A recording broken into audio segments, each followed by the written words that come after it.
Good evening, everyone. Hope you've all had a pleasant afternoon since our arrival here in Manchester earlier today. The weather wasn't like this then, thank goodness. It's a little bit wet, so yeah, no flex temp takeoff today. Alright, so what are we looking at today? This is a fly-by-wire test flight, but I thought we'd continue an EasyJet flight from Manchester to Hamburg. Flight time is about 1 hour 13 minutes, air time that is. And we are flying with the new electronic flight bag. Now, before we go any further, it is still in the very early testing phases. Not really any functionality at all. The idea behind the flight is just to press a few things on it, try and break it, but more importantly, complete a flight without it causing any harm to the aircraft systems that are already coded. Obviously, playing around with the coding for things like that, the fly-by-wire team want to be absolutely certain that they're not breaking anything else while adding all these wonderful new features to the aircraft. So essentially, that's what we're doing today, and because of that, we do not fly on VATSIM, we do not fly on multiplayer. It is just us tonight, so we don't have to worry about anything else. If anything goes wrong, well, there's only us to blame, and we won't get in the way of anyone else. So grab yourselves a drink, sit back, and let's start getting you all on board for this evening flight to Hamburg. Of course, we are using real world weather. We are not, however, using real live time, because as you can see, it's a little bit daylight here in Manchester, and it most certainly is not in the real world. So let's get rid of the chat window while we set up so you guys can see what's happening, and get rid of that timer too. And then let's get into the flight deck. Oh, looking forward to this, and I can stay on mic for the duration of the flight as well. Always a bonus, maybe. So here we are, admiring those windshield effects with the rain, and the sound as well. If we just listen, we can hear that crashing down. So here's the electronic flight bag, obviously not turned off. Someone did point out the other day that the iPads or flypads, whatever you want to call them, shouldn't be switched off at the start of the flight because they should have their own power. Well, Fly-by-wire took notice. There is a request to have it powered externally outside of the aircraft, so you don't need to turn the aircraft power on to get that sorted. So there we go. Alright, so Dark Fury, you've just reminded me I've not got the Hamburg scenery loaded into the community folder. Never mind, we'll stick with default. See what that's like when we get there. Let me grab you the current weather situation here at Manchester. Here is a METAR then. How horrible does that look? So there we are. There's the METAR. And the flight plan for anybody that wants to follow this through. Eham, great to have you on board. As it is everyone that is in the chat with us this evening. Ooh, is that right? 111 people watching. Wow. We've not even turned anything on yet. Whilst you're here, guys, do me a favour, just hit like on the stream. It's great for the YouTube algorithms, keeps moving us up the channel. So if you could, that would be lovely. Alright, so we're going to be departing today runway 23 right. The winds are variable. I think they may even be using 05 left in real life, but we can do what we want on this test flight. And the winds are variable, so there's nothing wrong with that. UK Aviation, thanks for joining, and as you've just said, the wind isn't too bad at all, so we can do exactly as we wish. Kevin Gaming, hello. And Roy Keller, great to see you as well. So then, let's get her powered up. This voltage as well is a little bit low. I speak about that in an upcoming tutorial video as part of the new tutorial series I'm currently recording. So do hit the subscribe button and turn on the notification for that. So there's the batteries. Doesn't turn on the flypad at the moment. Perhaps it's the external power that does that, which would make sense. So let's get external power connected. Do we have ground services waiting for us? I'm sure we do. Manchester ground EasyJet20, could you please send a ground power unit? EasyJet20, So what is the EFB AP? The EFB stands for Electronic Flight Bag, and it's basically a tablet which will have charts and things like that. Presumably, if you've got the subscription to Navigaf, it should have a moving map as well. So that should be good. Manchester ground EZ320, could you please send a ramp? So we've now got power to the aircraft, and here we go, look.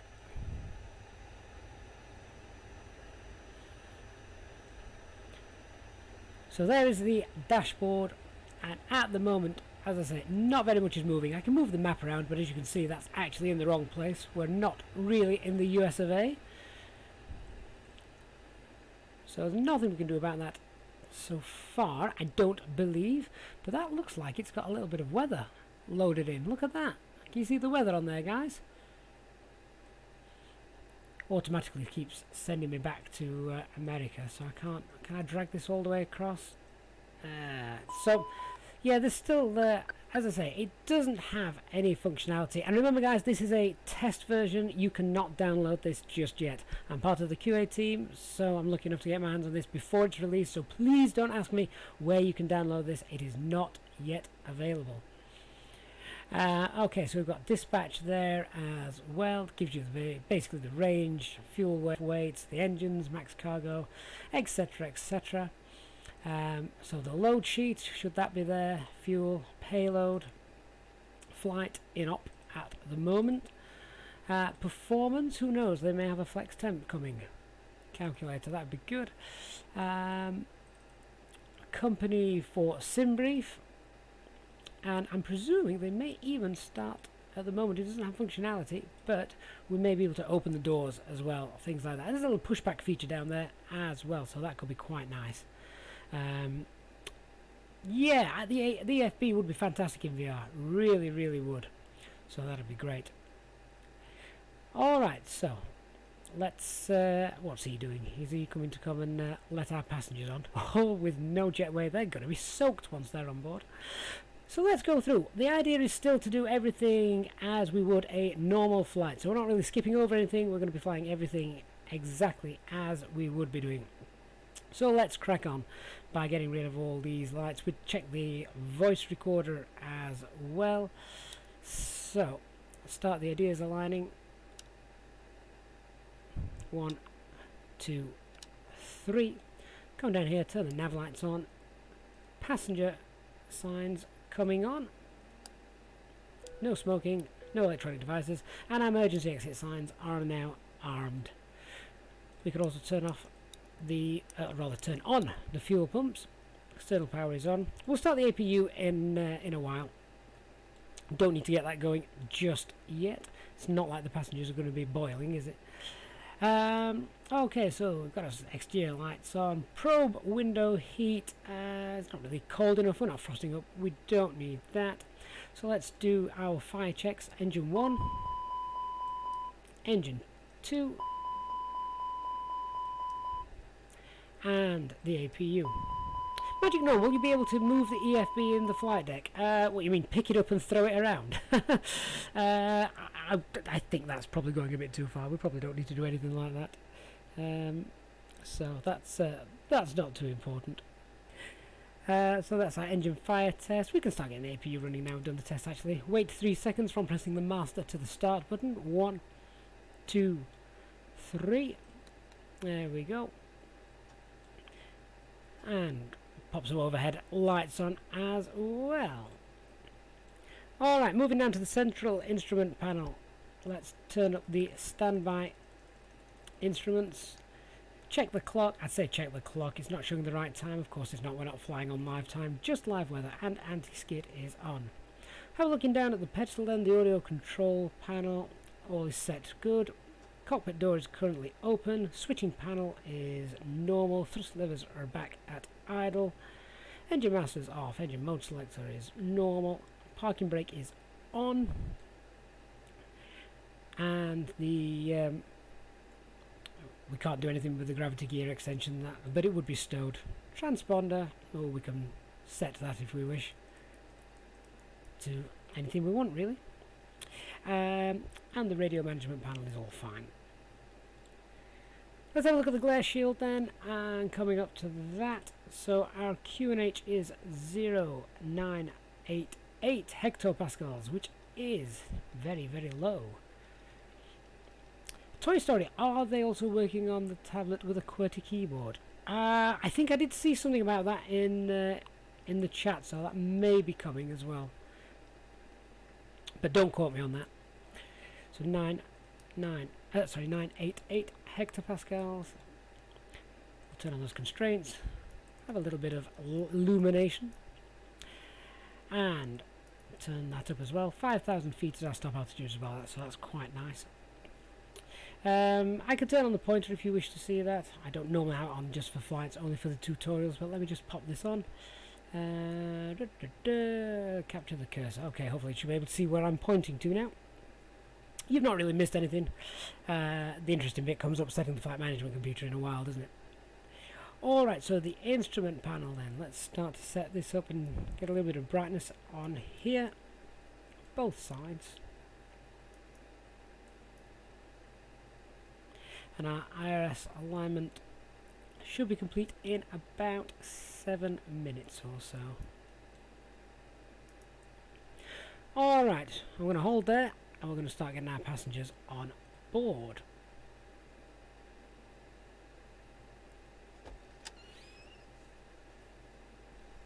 Jacob, you see, a lot of people say this, but a lot of people want the electronic flight bag, and let's be fair to the fly-by-wire guys, people, they're fighting Microsoft and Azobo coding.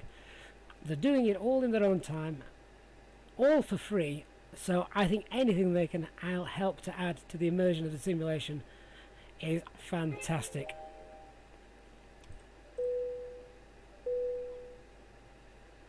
Cabin crew, we can open the doors now and start letting them on board. Thanks very much.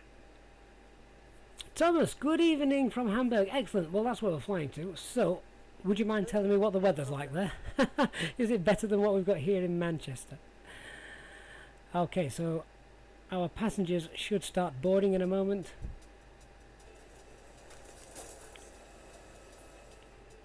Excellent. So they're on their way. Okay, let's continue with our setup then.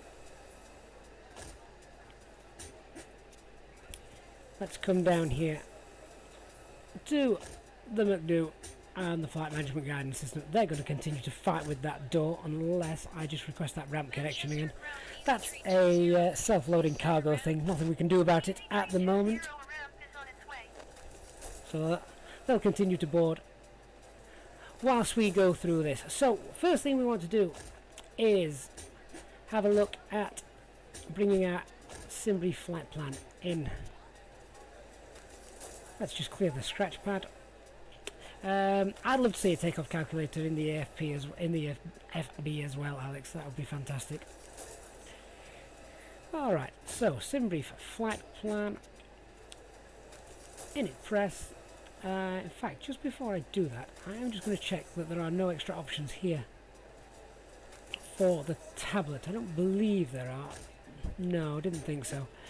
As I say, the tablet is not really yet functioning, but it's underway, as we can see. We'll try and have a little bit more of a play once we're in the air.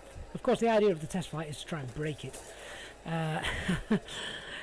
Let's pull the information in from SimBrief then. So there we go, Manchester to Hamburg, 1 hour 13 minutes flight time. That is good. Let's now compare what information we've got with our operational flight plan. Good evening, East Birdsley. Can't stick around, that's a shame, but thank you for joining us. Okay, block fuel 4638, trip fuel 2411, taxi fuel 200. That is all correct, so let's get that loaded. Move over now to our weight and balance.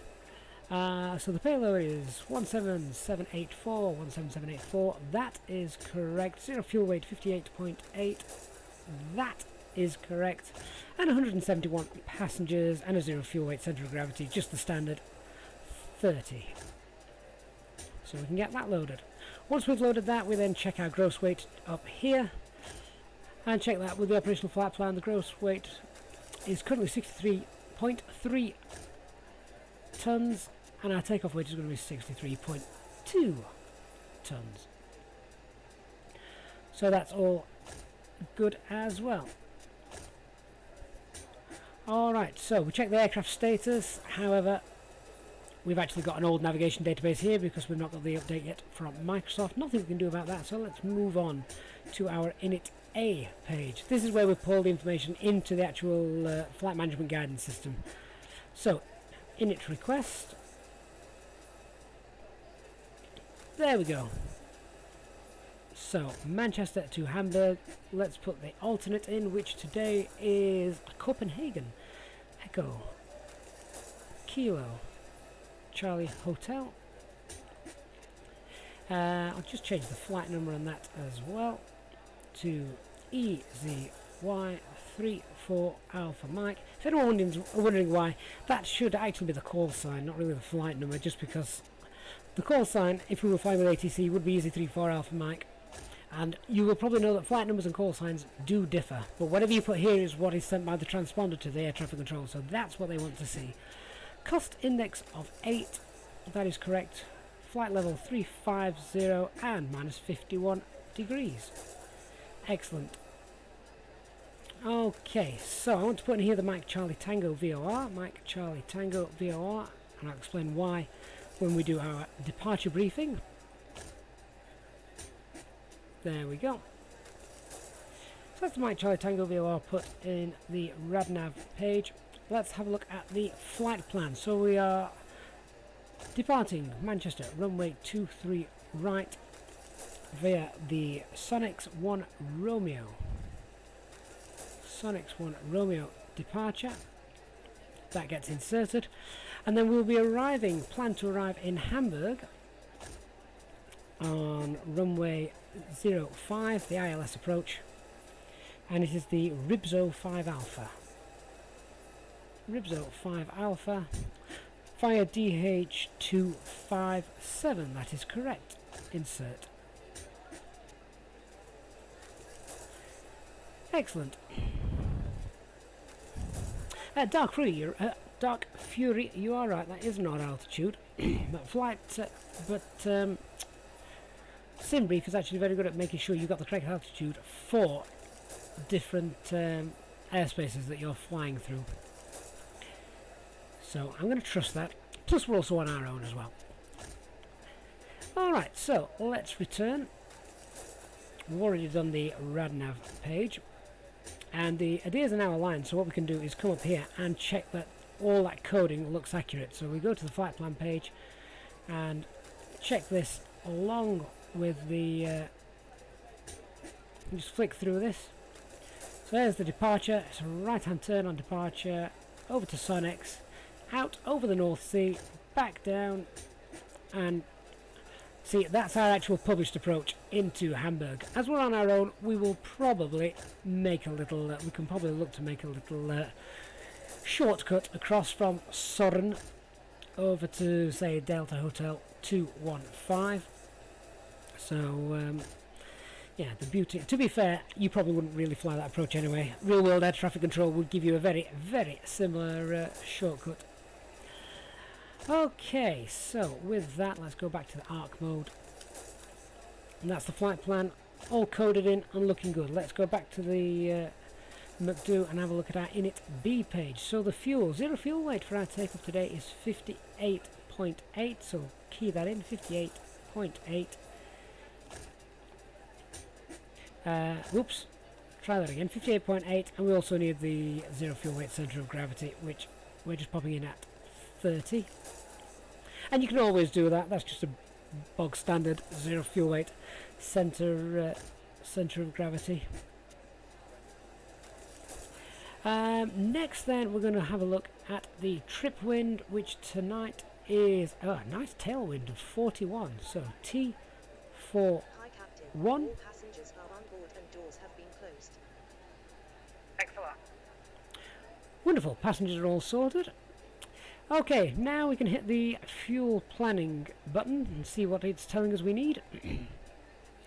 So it's telling us to take 4.9, well that's interesting, 4.9. We're actually taking 4.5 it will be with the APU running.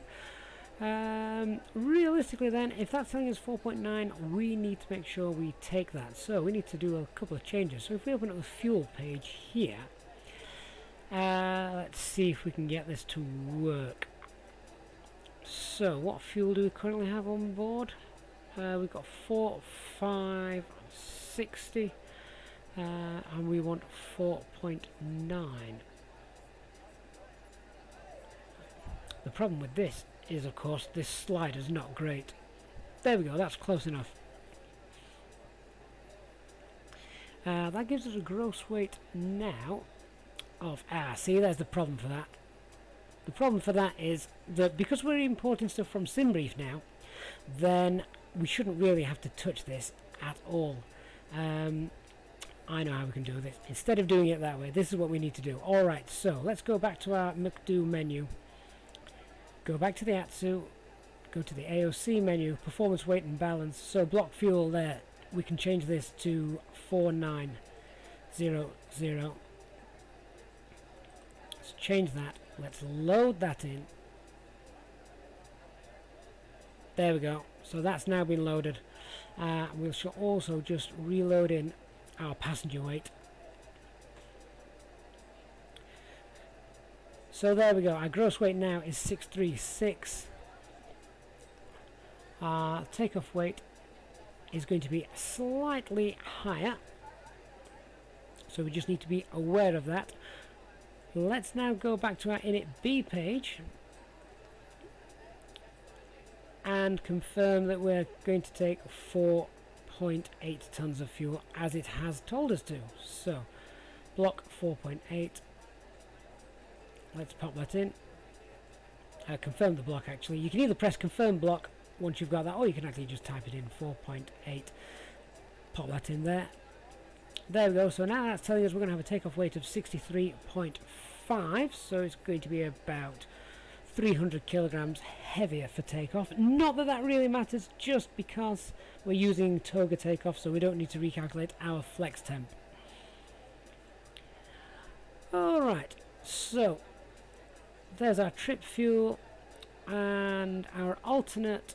It's actually telling us for our alternate we'd need 2 tons of fuel, so we can actually change that to 2.0. That should work. There we go. So that's now been changed. And let's have a look at the fuel prediction. When we get to Hamburg, we should have 2.1 tons of fuel still on board, which is well within limits. So that's good. Alright, so let's go to our takeoff performance page. So, flaps 1. Oh, this is updated. This is new. It just looks a little bit different. We can't actually change anything. We may even now. I wonder if we can change the engine out acceleration. We're not going to do that today, but something to be noted. So it's going to be flaps 1. We don't need to enter a trim setting for that. Transition altitude here at Manchester is 6,000 feet. And thrust reduction. Oh, the thrust reduction and acceleration has now got a difference. Well, we actually want 1,000 feet above Manchester, so we're going to go. So they want to be both 1, 2, 2, 0. 1, 2, 2, 0. So that's incorrect. You shouldn't have thrust reduction after the acceleration. The other way around is fine, depending on what noise abatement procedures you are using. So that's now changed and accurate.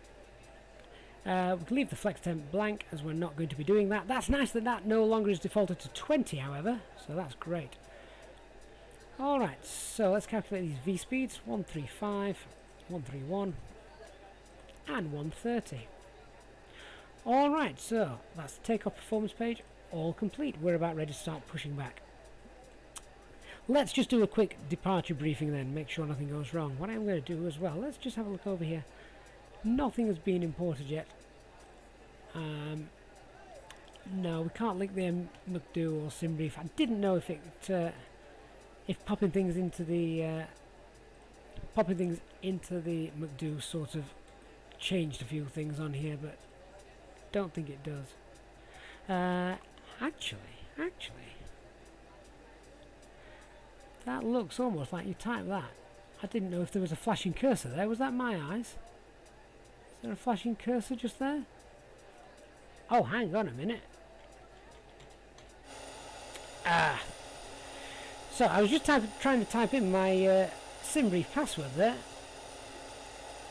Or SimBrief username, just to see what would happen. Clearly, it didn't like that. And I've just been kicked out of the aircraft.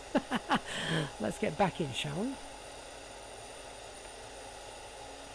Why can I not get back in? Oh, I know why. Because I typed in the letter Y. Because I typed in the letter Y, it put me into... it so wants to try and work, doesn't it? I typed in the letter Y, which puts you into slew mode.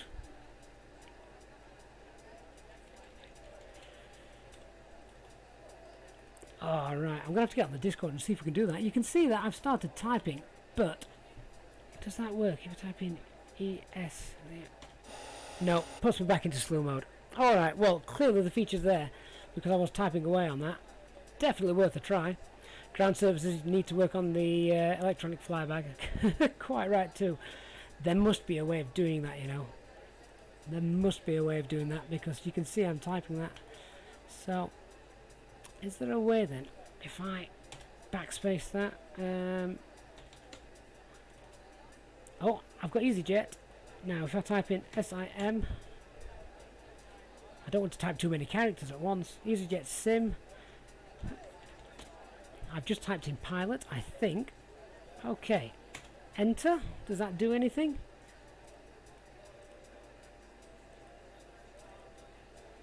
Oh my god! Oh my god, guys, look at that. It took some doing, but that has populated. That has actually populated. I did not expect that. That is the Manchester META, which I just copied and pasted to you guys. That is the current META at Hamburg. Can we link the McDo as well? Does that do anything? I'm just clicking buttons here, guys, hoping for the best. Now, the map is still in the wrong place. I wonder if that would update when we start moving. Just the fact that they've got that in there, I think, is amazing. Ground services is just... does ground service also work on the flight bag?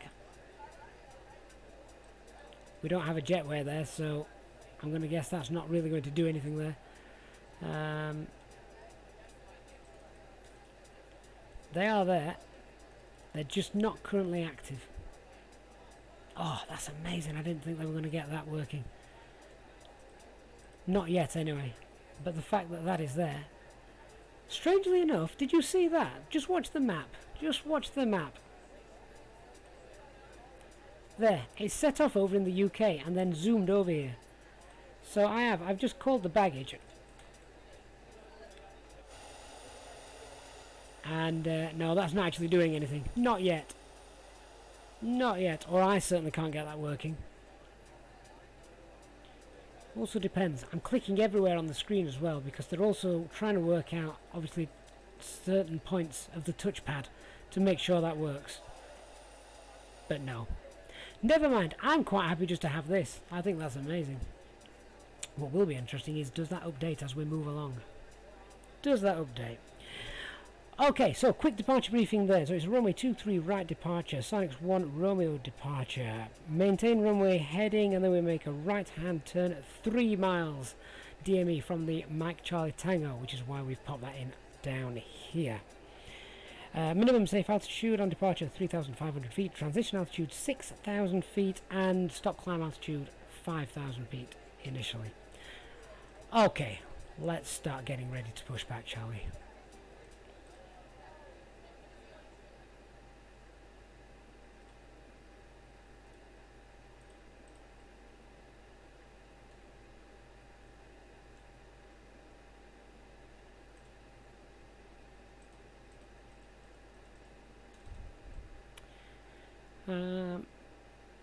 Okay, so I've just got a small problem in that I can't actually... Sorry, I was struggling to click some things then. I didn't know if playing with the flight bag had broken some things. I'm trying to lock the cockpit door actually, and that's not moving, so perhaps there's an issue with the cockpit door. That's going to remain open during flight. Tech log. Okay. Alright, so before start checklist, cockpit preparation is complete, signs are on auto, DADs are aligned, fuel quantity we know we've set that, flight management guidance system is all set, altimeter 0998 set and cross checked, windows and doors all closed. Let's get the rotating beacon light on. And oh, I can't even turn the rotating beacon light on. I wonder if this is because something is linked over here onto the touchpad. As you can see, it's clearly working here. Can I still click? And I can't turn on the landing system either. Oh, this isn't great. Not that we need it, but can we turn the autopilot on yet? No. Right, I'm wondering if faffing around with the tablet has meant we can no longer control any of the information that we've got on here. We can still scroll, as you can see, so that's okay. Alright, this could be a much shorter flight than planned. That's a shame. Oh, I was so excited when I got the flight bag working. So very excited. So why isn't that happening? Can the pilot take off if the door won't lock? It's not recommended. In fact, probably not. I think it's probably against safety regulations. At the moment, we can't even turn on... Can we turn on APU bleed?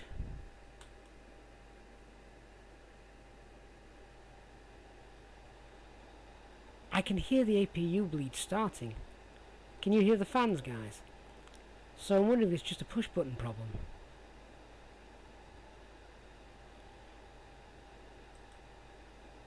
And look, I'm now turning on the rotating beacon light. Let's nip outside. Is the rotating beacon light on? No, it's not. But I can hear that APU. Here's going to be the big thing then, guys. Let's call the tug. So here comes the tug. So MFS pilot, that's right. I'm wondering if we can turn things on, but the lights have suddenly become inop. Alright, so rotating beacon light should be on. Can we... I can't move the switch. Sometimes you can also do that with the scroll wheel as well, so that's not working. Set nose light to taxi. No, none of the switches are starting to work. What I need to do is come back into the flight deck and check if I could still control all of those. Can I release the parking brake? So is the parking brake released? We'll find out in a minute, I guess. So my pushback helper is now starting to push back, or attempting to.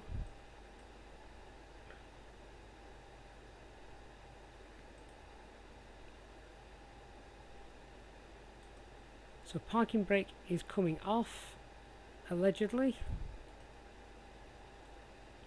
Very little appears to be happening there, does it? He's not going to be able to push us back, which means we're not going anywhere. Oh, guys, how disappointing. How disappointing. Is active pause on? That is a good point. No, it's not. I've got a feeling this is probably a problem because I was tapping away on the keypad. I was tapping away on the keypad, wasn't I, to try and get the Easyjetsimpilot written in the tablet. So is there something we've pressed that's disabled things?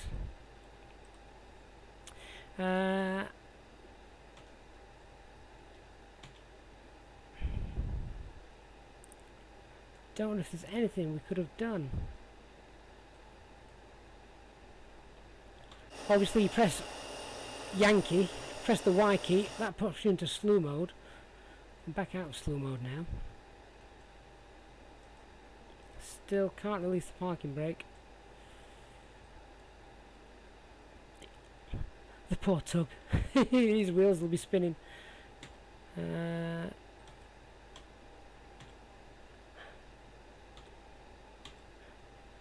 This is why I don't fly on VATSIM when I'm doing test flights. We've broke it, guys. Okay, I'm going to try one more thing.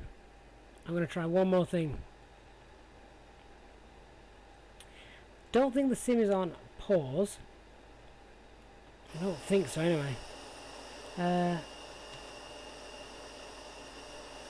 Because you've got active pause, and the only other normal pause is the escape key, isn't it?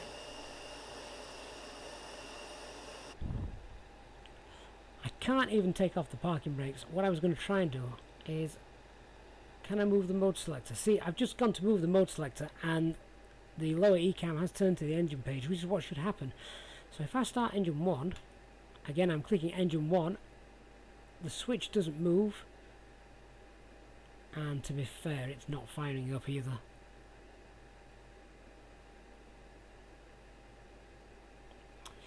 Alright guys, so I'm going to come to you guys on the chat. What do we reckon? What should we try? What are we going to try and do to get us moving again? To be fair, I didn't really get much chance to check anything on the chat, because everything else is working. As you can see, it's just the actual aircraft that appears not to be. Active pause is not on. The aircraft still working, allegedly. So active pause is definitely not on. We can turn that. It's on now. Now it's off. What else we got? Open the nav window, dock out and in. Sometimes that works. Does it? Do you mean the navigation display, or do you mean the VFR map? Because I can move that. Just doing that. Oops. Yeah, so I'm clicking the anti-skid there, if you can see that. So it's clearly clicking it is having an effect. Parking brake. Release the parking brake. So I've released the parking brake. I want the tug to push. But he's not moving us. Oh! Let's hit escape. I'll come back into the flight deck. See if this does anything. Resume. So I can still turn knobs though. I can still turn knobs and dials, as you can see. Parking brake still not moving. Open the VFR map, move it around. Yeah, we can try that. Still not doing anything. No.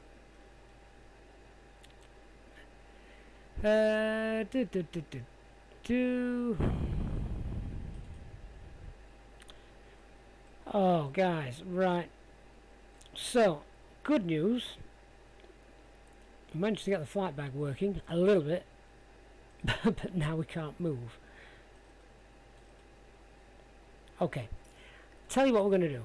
Tell you what we'll do. Let's, yeah, because nothing's working here, is it? Okay. So, let me head back to the main menu, because we can't do anything there, can we? Can't do everything there.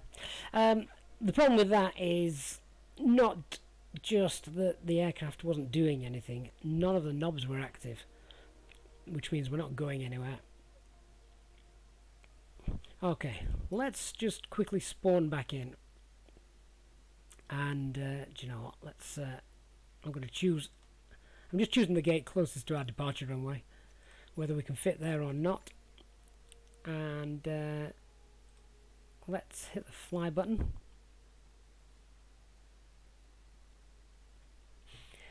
So that should load us back in. I am going to do the quickest setup I can of this, if it works. If it works. I am of course going to check that things like all the lights and the parking brake levers do move before touching that flight bag. What would be really neat is if my SimReef username was stored in the flight bag. You know how it is in the McDo? That'd be great. H&M, yeah, sadly we're going to have to restart. Dark Fury, you can't get the pre-release, I'm afraid. And EHAM, Amsterdam, that is the nail on the head. That's why we're here. That's why testing is so important before they release it.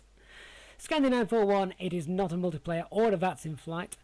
And I've just showed you for why. Because we broke the aircraft. UK Aviation, we could spawn on the runway with engine running and stuff, but that doesn't do the whole point of this is to try and break the aircraft. We're testing to see what's going wrong. And we certainly had something go wrong there, didn't we? Okay, let me jump into the aircraft then. So here we go, parking stand 58. Let's just change the time of day a little bit. There we go. Okay, so first of all, does everything work? Yes, it does. Look, there we go. We can release the parking brakes. We can probably push buttons and things like that. Alright, so as I say, I'm going to do the fastest setup I've ever done to try and get us airborne. We all want to see a flight, right? My wife's going to kill me. This flight's going to last a lot longer than planned.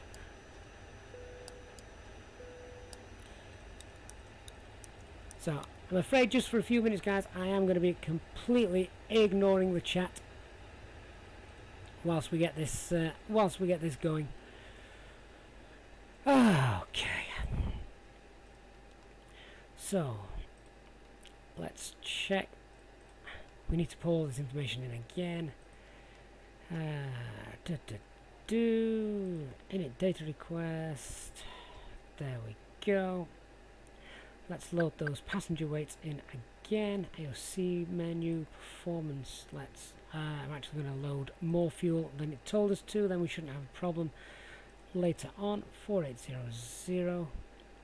Load. Performance weights and balance. We know that's correct. Load. Init A. Init request. Pull that in. There we go. Echo. Kilo. Charlie Hotel is the alternate. We know that's all correct as well. So flight plan is going to be departure runway 23 right, and it's the Sonics 1 Romeo departure. Insert, and then arrival ILS 5. And it was the, Ribso 5 Alpha via Delta Hotel 257. That's correct, and we know that that will be coded correctly as well. Okie dokies, what are we doing next? Radnav, we want the Mike Charlie Tango in there. There we go. Init B page. Oh, I didn't set that. Mike Charlie Tango. For those who are familiar with the channel, if HD was here, he'd be killing me right about now. So there's the Radnav Init B page. Let's have a look at this. 0 fuel weight 58.8, 58.8, and 30.0. Let's get that entered in. Trip wind, tailwind 41, T41. I'm now reluctant to play with the electronic flight bag. That's what's really depressing. We're taking 4.8, aren't we? Close enough. So that will now all calculate. I'm still going to do a toga takeoff. I'm not messing about with the performance calculations for that. So that's all good. Let's just go back to the init B and change the alternate to 2 tons. So if you have got questions, guys, I will get to you. I promise I will get to you, but that will be once we're airborne and in the cruise. So just hang fire for me for a little while whilst we get in the air. So let us now just go to the takeoff performance page. 6,000 feet. Flaps 1. Thrust reduction acceleration wants to be the same. 1, 2, 2, 0 and 1, 2, 2, 0. If anyone's wondering what that is, basically for Easyjet stops anyway, we set that to be 1,000 feet. Normally it's 1,000 feet for both of them above the airport elevation. So that's now in. VR2, VR and V1. Great stuff. Okay, so departure briefing, I'm not going through that again. We're now right at the mercy of our IRS alignment in about 6 minutes. So now that's all been pulled through, I'm going to carry on setting this up. 988 hectopascals for that. We're going to turn off the first officer's displays in a little while once that's sorted, just because we want to save on the frame rates. This is a long way to twist this. There we go. Self-loading cargo passengers are going to be really annoyed by now, aren't they? But we don't care. It's you guys that are more important. You're far more important than they are, so I hope you're still with me for this.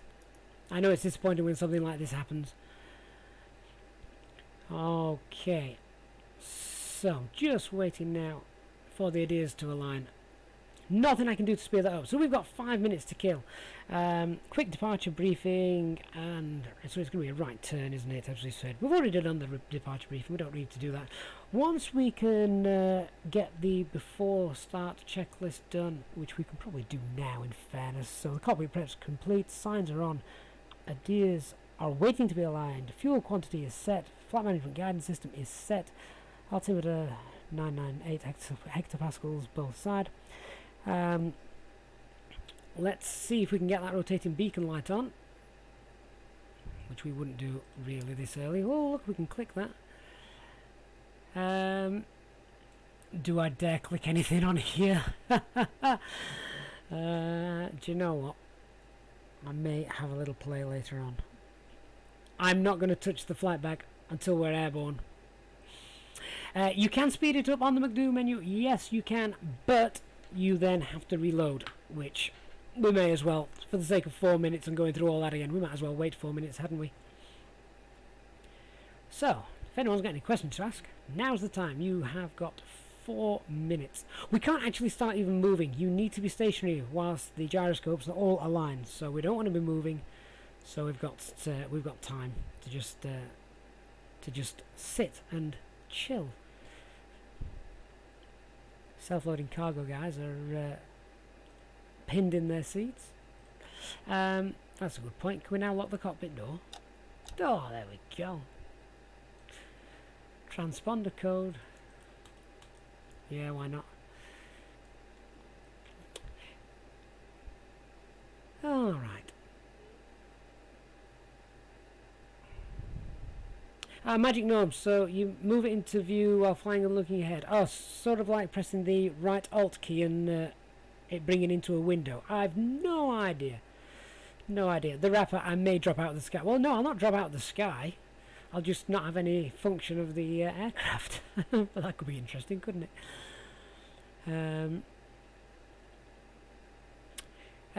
So EHAM, you sometimes can't delete a waypoint or add one. Do I have the same problem? I certainly can't add them during SIDS and stars. Can't delete them during SIDS and stars either.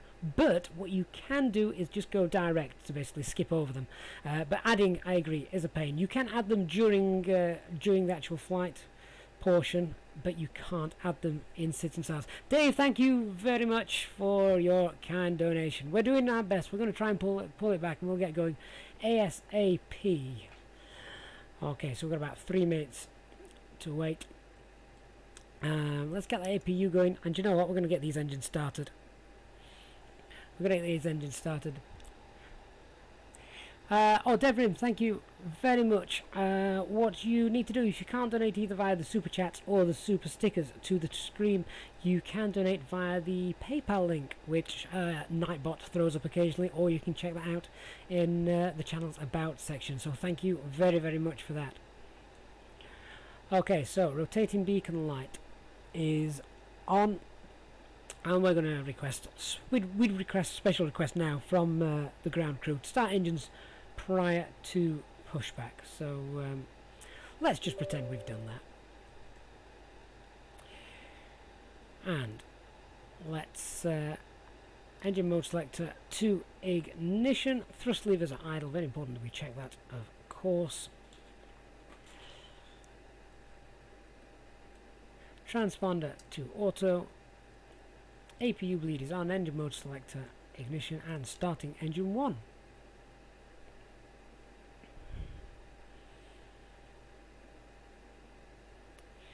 Okay. Alignment 1 minute. The TCAS warning sky is probably because it's not turned on, and it normally doesn't come into play anyway until the ideas are aligned, so don't worry too much about that. J-Hog, what have you missed? You've missed me playing with this brand new electronic flight bag iPad and breaking the aircraft, because none of the switches in the aircraft would work after that. So we've done the quickest brief ready and set ourselves up as fast as possible to try and get ourselves to Hamburg. Oh, we're going to have to make up some time. Do you know what? If we were doing this as well, we would... Do you know what? We can do this. We would contact dispatch and say, I know you want us to use... There we go. GPS prime is now clued in. So let's get this tug moving. We would contact them and say, can we, on the init A page, let's use a much high cost index if possible. Try and catch us up. So the tug's coming. Engine 1 is stabilized. Parking brake released. And we're moving! Woohoo! We're moving, guys! Been waiting for that. Starting engine 2.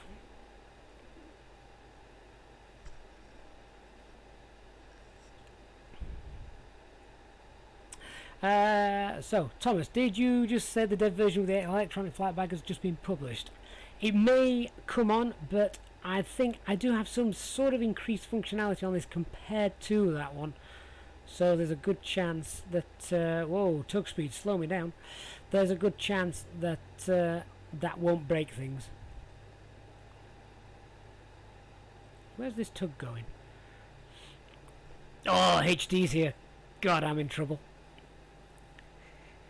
Did you miss much, HD? No, not at all, not at all. We're just taxiing back onto the grass at the moment. I'll let our wonderful community in the chat fill you in on what's gone wrong so far and why we restarted. Not my fault, but you certainly wouldn't have liked the setup that I just did when I restarted to get us back moving again. Okay. Engine number 2 is now available. Set parking brake.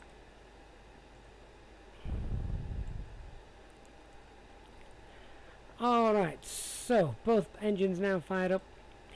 Engine mode selector to norm. APU bleed is off. Engine anti-ice is on. APU master can come off. Ground spoilers armed. Rudder trim is 0. Flaps 1. Pitch trim. What's our centre of gravity? Oh, excellent. So, down 0.2. After start checklist. Anti-ice on. ECAM status checked. Mobile phones off. Parking brake is current. Wrong one. Wrong checklist. ECAM status checked. Pitch trim down 0.2. Rudder trim 0. Let's do the before checks as well. So, full left, full right, neutral. Full up, full down, neutral. Full right, full left, neutral. Okay, so other things we want to quickly check. Weather radar and predictive wind shear can now come on. If we can actually turn these knobs, there we go. They're all still working, so that's very, very nice. Transponder is set, auto brake to max. And cabin crew, let's make sure that we're happy for takeoff. I think my self-loaded in cargo is bust as I spawned in and out, so never mind. TO config. Normal, no blue. Alright, so let's get moving to the runway.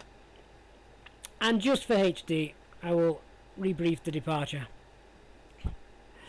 But yeah, HD, we had sim issues. We played with electronic flight bag, and suddenly none of the switches worked. So we were scuppered.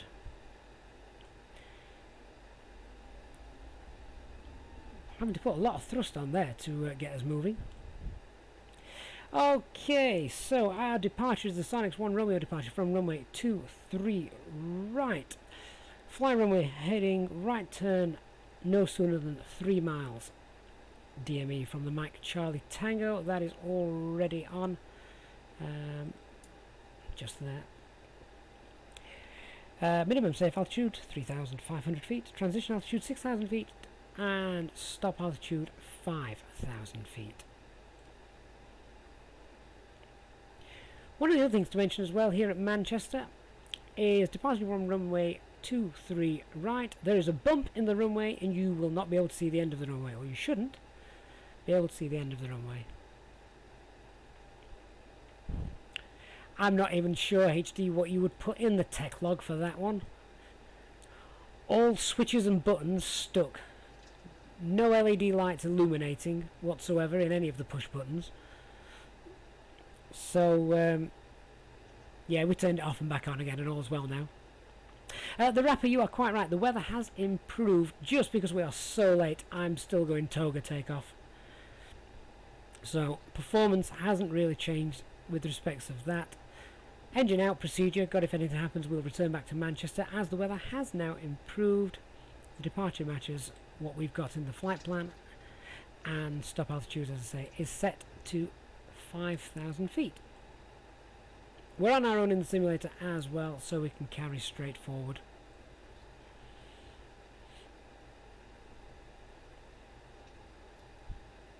Tech log entry. It's knackered. I think my favourite tech log entry was something along the lines of I forget who it was, but bumpy landing on autopilot, to which the reply from the mechanics was autopilot not installed on this aircraft. Okay, let's just go through this as quickly and safely, of course, as we can. Packs coming off for the departure, and brake temperatures, double check those. All good. Brake fans are off. All lights are on. Transponder is on. TCAS is on. And let's run the before takeoff checklist. So, flight control checks we've done. Briefing, we've confirmed that. Flap setting config 1. FMA data 130. Blue 135. Magenta. Climb nav blue. And it's a toga takeoff. Transponder is set. Eco memo no blue. Electronic flight bag. Oh Christ, I'm not touching that. But it is part of the checklist to make sure it's all set correctly. These are some new cockpit textures as well. And one of the big things that I have noticed is that, look, we've actually got the HG and the HPA back. That was missing for a while, but they're back in now.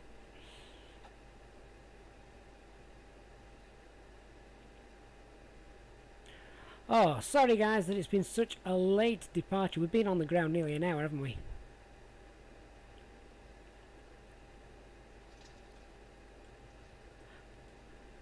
My B&B is going to be later tonight than normal. Hey, look at that. So, as I was talking about the bump in the runway, you cannot see the end of the runway.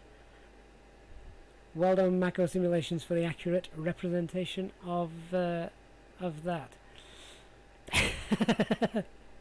Glad to know it's been said in the real world as well, HD. Okay, guys, let's get airborne and see what happened.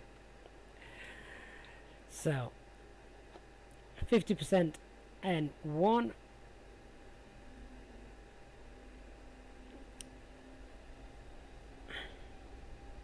And man toga, SRS, and runway.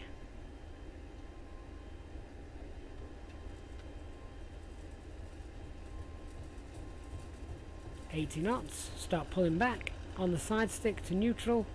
100 knots. There's the bump. I don't know if you saw that. V1 and rotate.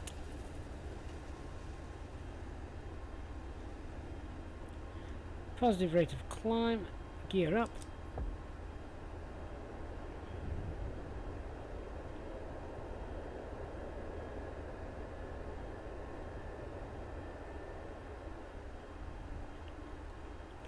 So we're just looking for 3 miles on the DME for that. Climb thrust. That's a bit dark, isn't it? Could have put some panel lights on there.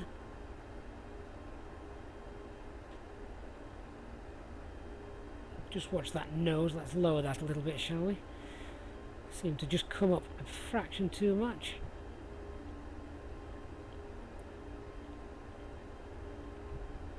Back down to about 10 degrees. We'll start that right hand turn in a moment.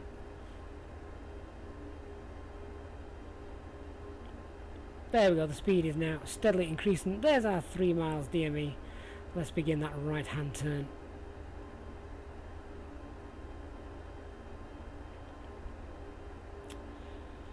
And our stop climb altitude was 5,000 feet.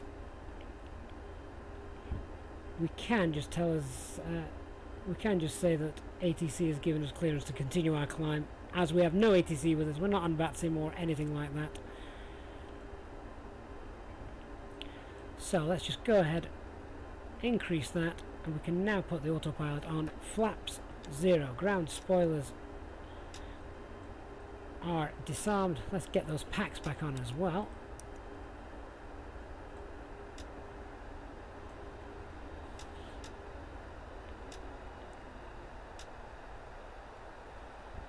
And the aircraft is now, hopefully, why we're in alt star.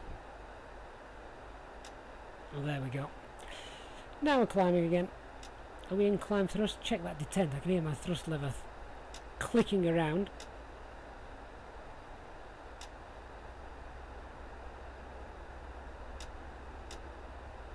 Ah, oversensitive, these things. That'll do. So holding 250 knots, that's good. We're out on the departure. As we've gone to 12,000 feet, we can now set standard pressure. And let's increase that all the way up now to flight level 350. I need to adjust the brightness of those ECAMs in a moment. There's a nice purple patch of weather as well. We'll avoid that.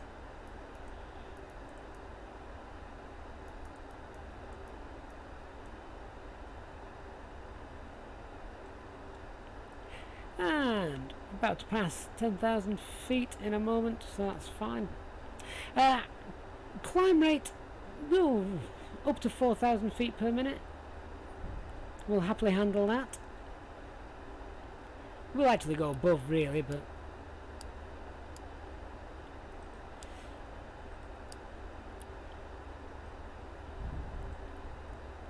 there we go.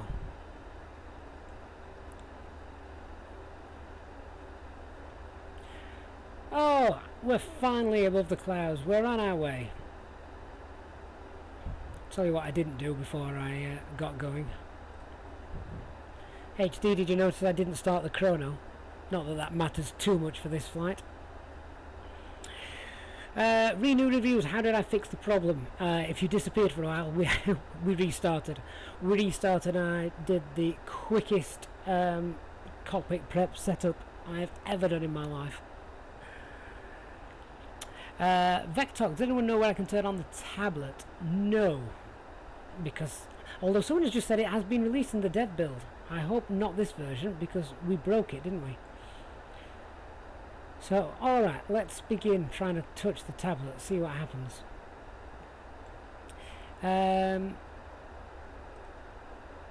It's still got EasyJetSimpilot in there, look. It has recalled it. So if I now go to the dashboard, can I pull that in from SimBrief? It has pulled all the data in. Oh god, can I unlock the cockpit door? It still works, the switches are still working. Okay, so it wasn't that broke it then.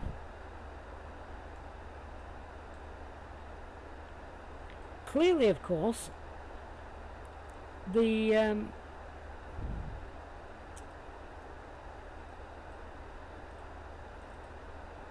oh, hang on, what's that? I'm double clicking on there, so I don't know if click to finish line, pressed shift key and click to delete point. What on earth does this do? Oh my word, look at this. Is that just a go to? I hope that doesn't actually affect the McDo. It shouldn't do, should it? HD, does this look like anything you have in the real aircraft? MFS Gav, don't break it please. I really don't want to. I don't know what to touch. Hawk VXF, it's in the it is in the dev build now, is it? So what the heck did we do to break it? Okay. Well, our aircraft is not in Montana, so that's not working quite yet. So there's the dispatch. Flight in op, performance in op, company. So it's still got EasyJetSimpilot in there. I'm glad I don't have to type that in again. Something tells me typing that in broke things, you know. Obviously can't use that whilst we're on the ground. Can I just double check how we're doing in this climb?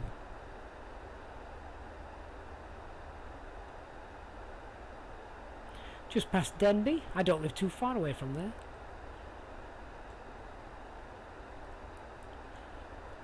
Let's get this back up to standard pressure. So how many of you are downloading the dev build right now while we fly? Yeah, download it, see if you can break it. If you do, please tell me what not to press. UK Aviation, you've subscribed to HD's channel. HD, do you have a channel? I'll subscribe to that. Okay, we'll leave the de-ice on for the time being. Mike, how do we socially distance with 266 people? Is that how many are watching? I'm not looking. If there's 266 people on board, please do me a favour if you haven't already. Like the stream for me. That would be great if you could.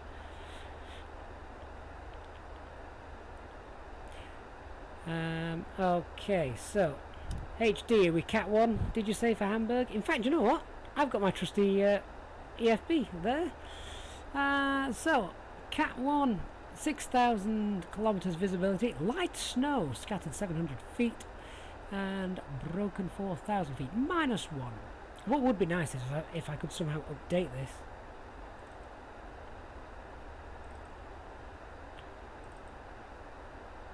If I could update that, that would be nice, wouldn't it? And there's our flight plan on there, look, which is beautiful.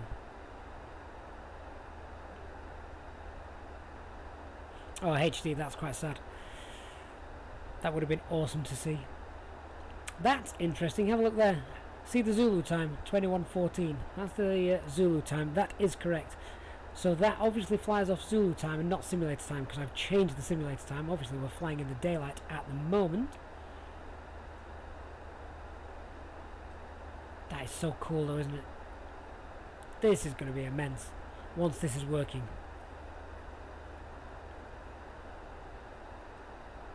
Andy Barlow, no, this is not the experimental version. Actually, that's a good point. My landing could be absolutely shocking because I've got the sensitivities all set up for the experimental version and not this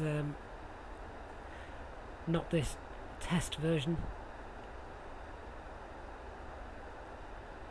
They do look like heavy rainy snow clouds, don't they? Where are we? Passing flight level 260.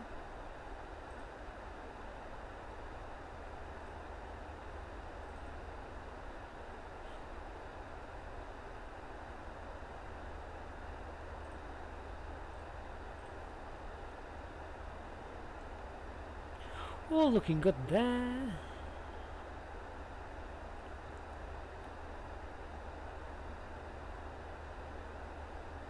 Ah, good evening, Ben. Not seen you for a while, my friend. You've never been flying, surely.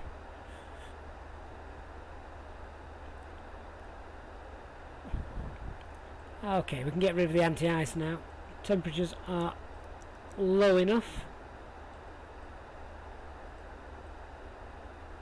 Can I change the EFB brightness? If you can, I've not discovered how to yet. But there is a settings cog just here, look. So I would imagine it will probably be on here when it works.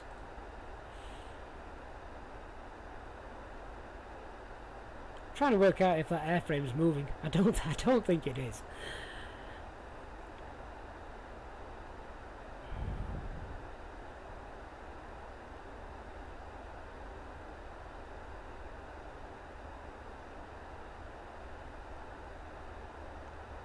Ben, are you not an A3?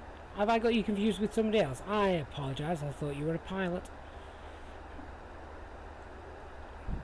I just presumed most pilots, sadly, particularly those that are based over here, aren't doing very much at the moment.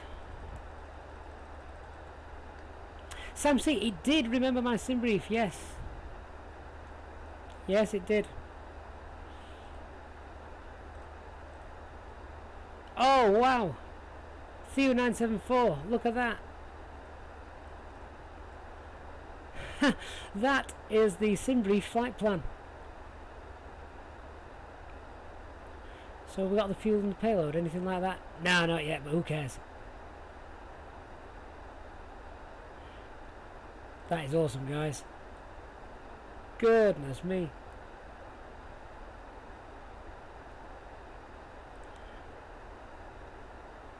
Oh, I told you we'd have a play once we got airborne. I still keep wanting to go back to this cockpit door. Nope, it still moves. We're good. We're good. Are we at cruise altitude yet? Oh, we're getting there.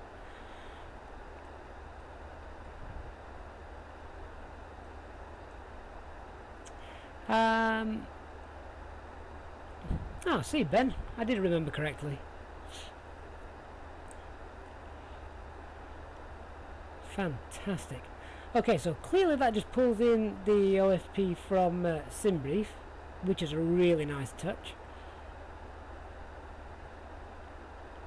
I presume that at some point we're going to be able to scroll. Now, I'm trying my scroll wheel there, that's not working. We'll be able to scroll down and see everything that is in the full flight plan, I guess. That would be nice.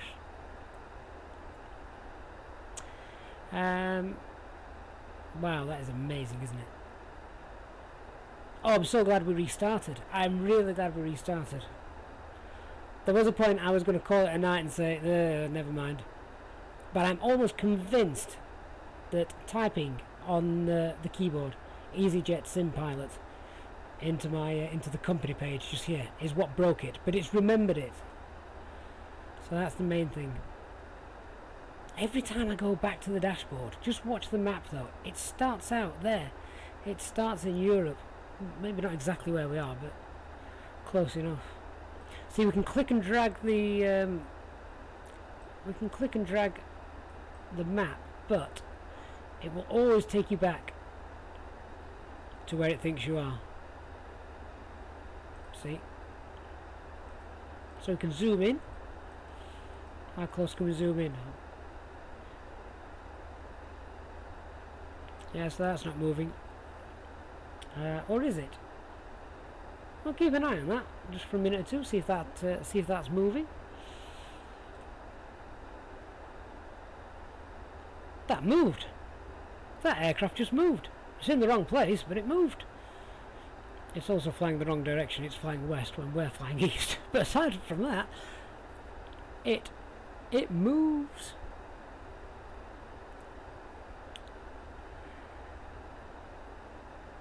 Okay, this is great. This is just the promise of things to come. So yes, Ben, this is new, but this, remember guys, is a test version. Although someone has just told me that they have merged it with the dev version. So go ahead, download the dev version, see what you can do. But don't turn us off, keep us in the stream. See if we can break it anymore before landing.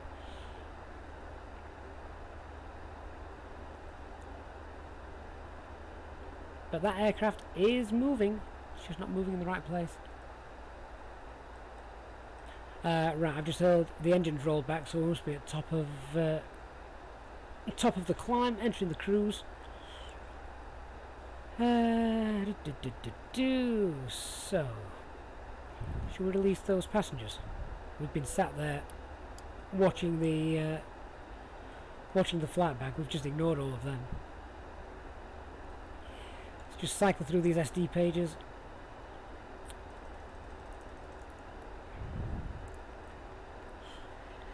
Max 390, that's fine.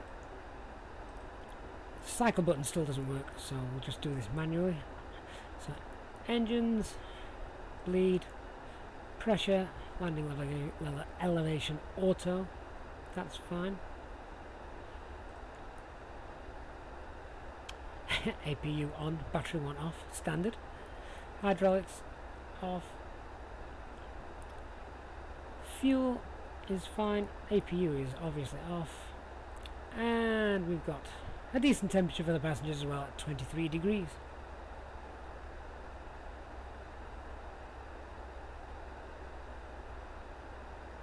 Dark Fury, you've just tried it on the ground and it works. Can you load a SimBrief flight in it, Dark Fury? Let us know how that gets on.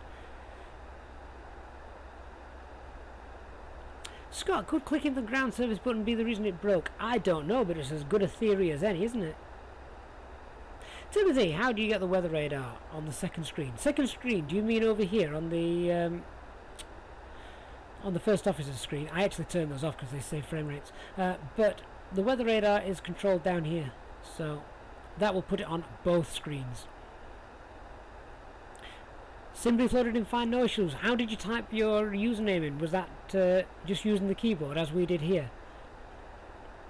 The interesting part to me is, do you not have a Y in your do you not have a Y in your username? Because obviously tapping away on there, I hit the Y button, which is the slew button. So that moved.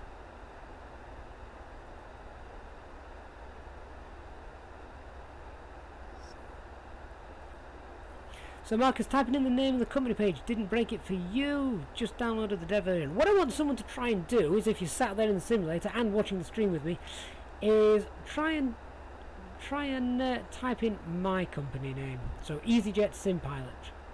Pop that in there. See if that breaks all your buttons and knobs and dials and things.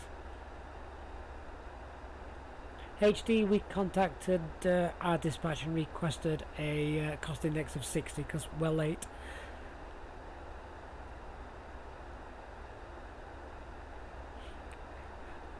Oh.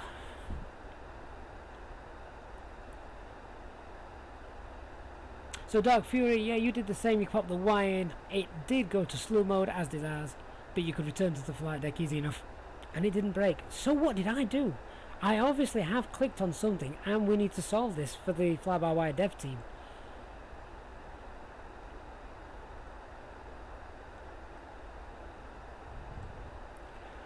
Oh, Ron, you should have been here half an hour ago. That's when we were praying, not now.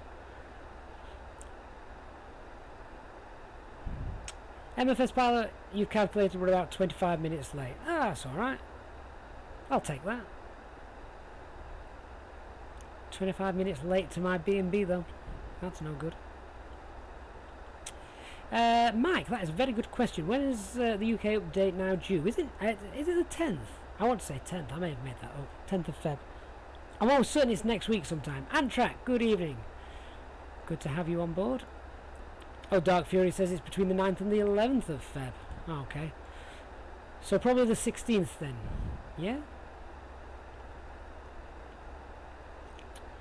Oh, HD, that would be amazing.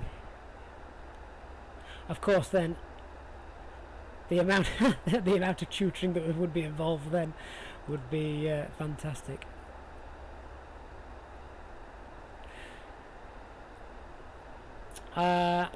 David, is that directed at me? Am I still flying for EasyJet? Only in the sim, my friend. Only in the sim.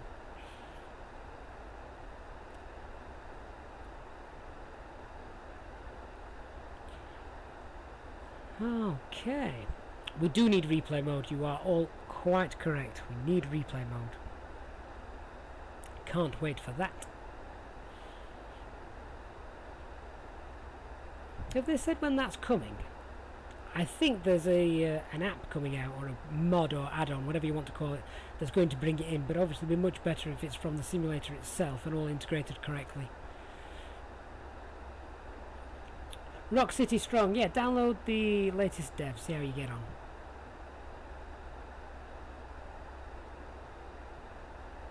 Raptor, you're imagining a network like VATSIM that connects everyone, so basically a simulated globe that also tracks everybody's iPhone so you can see the people as well. Oh, imagine the drain on resources for that. What would that be like? 239 people watching. That is amazing, guys. Thank you so much for joining me for this. And if you're here right from the beginning, thank you very much for staying with me during the issues that we had.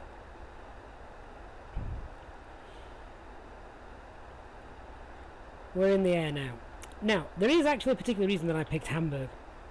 There is a reason I picked Hamburg for this, because tomorrow we are going to pick up a brand new aircraft from the Airbus factory, that Finkenwerder, I think it's called. God knows how you pronounce it. I'm sure someone will correct me if I'm wrong, but we are going to pick up a brand new aircraft, a brand new livery, and you don't want to miss that flight. That's all I want to. That's all I'm going to say. Brand new aircraft, brand new livery, and I've been looking forward to this for a long time, so I've needed to get to Hamburg. I like to keep things real. I don't just like to jump from place to place, with the exception, of course, of our long-haul mileage Mondays. We are picking up a brand new livery, MFS pilot. That is right.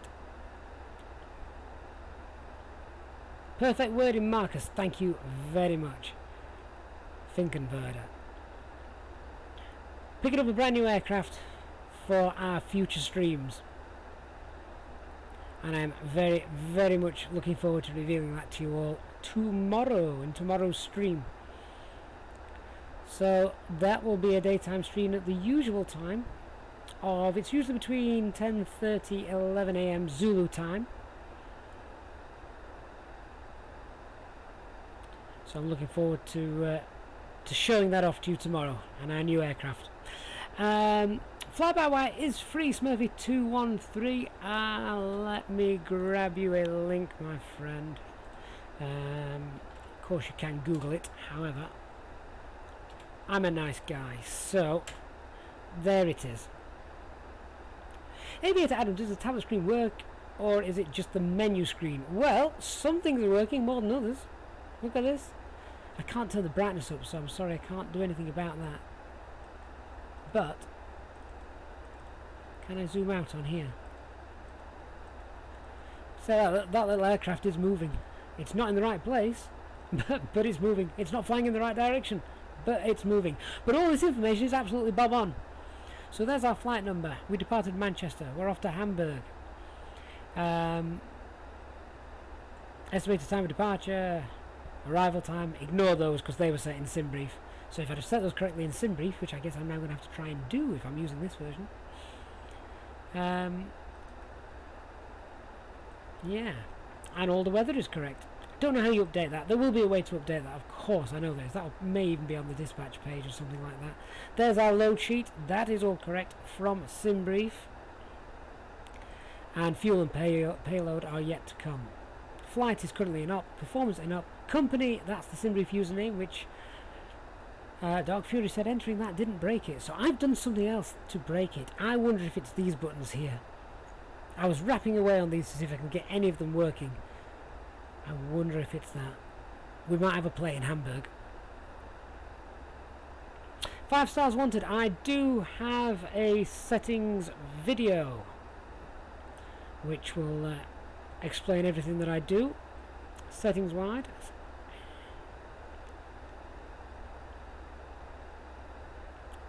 I don't know where that is actually. If I can find that, I shall show it to you. So Dark Fury, you pressed them as well and it still worked. What on earth did I do to break the aircraft then? That's one of those things that's going to bug me. If you're an IT engineer or a computer coder, it would probably bug you even more, wouldn't it?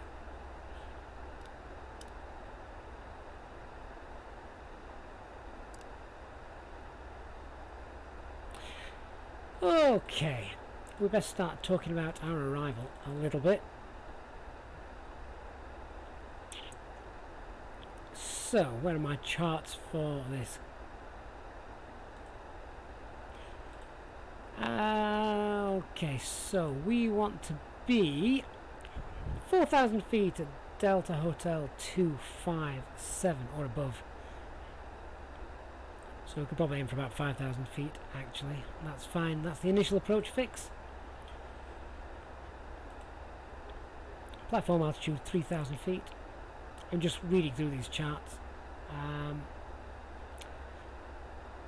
Oh yeah, so the initial fix 257 is it's about 18.5 miles out. So that's fine. That's fine. Alright, so we still don't have top of descent. I need to calculate that manually. So what we're at flight level 350. We want to be quite 5,000 feet by Delta Hotel 257. So we need to lose 30,000 feet, which means our top of descent is going to be about 100 miles away from that point, Delta Hotel 257, which is somewhere in the middle of all that great big mess of an arrival. MFS pilot, tell you a good story. I can't, my dog's not done anything daft today.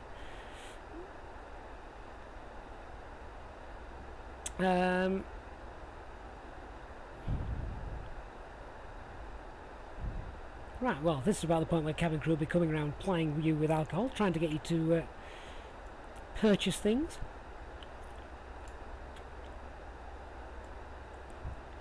Captain UK, I am extremely lucky. We've got a great flight sim community here, and I thank each and every one of you for joining us on board. Blasted Kid, good evening. The tablet works in the dev version, so people are telling me. It is actually possible. The Fly-by-Wire team are that good. It is possible. In the time I spent on the ground and bust it, they reprogrammed it. So you're going to have to let me know. If you manage to break it and have the same issues that I do, guys, comment on this video below if after we've gone off air and the stream stopped.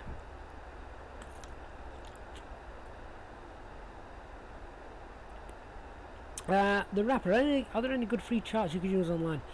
For the UK, I think Nats have them online, but you have to sign up. It's free, but you just need to create an account with them. I'm sure that's what you can do. Obviously, I use Navigraph because I fly globally and I just find it much, much easier.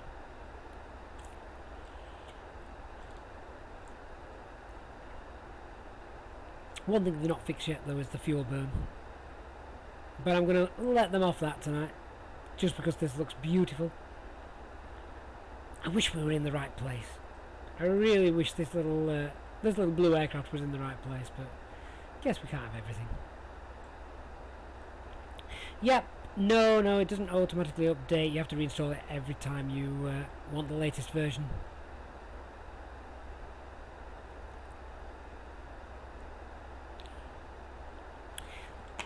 Whilst we're just in that cruise, let me see if I can get you those NATS charts. As I say, I'm almost certain you can find those. Dark Fury, is your map in the correct place?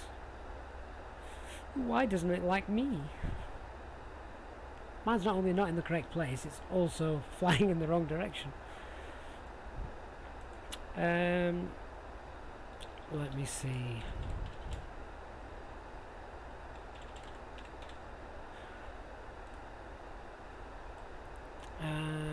Jet view, VATSIM, Sky Vector, Open Nav.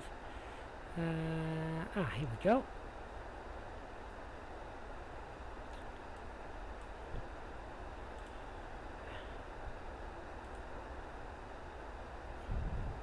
Right, okay, so what you guys need to do is, if you head here, this is quite a long link coming up.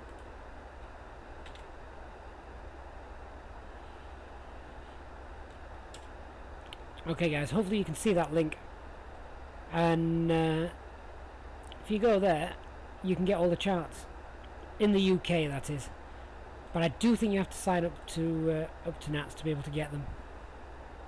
MFS, did I fill out the approach page? Yes I did, rather hastily, but we did fill that out. Can't go back now anyway. Let's grab some weather, shall we? Not too far away.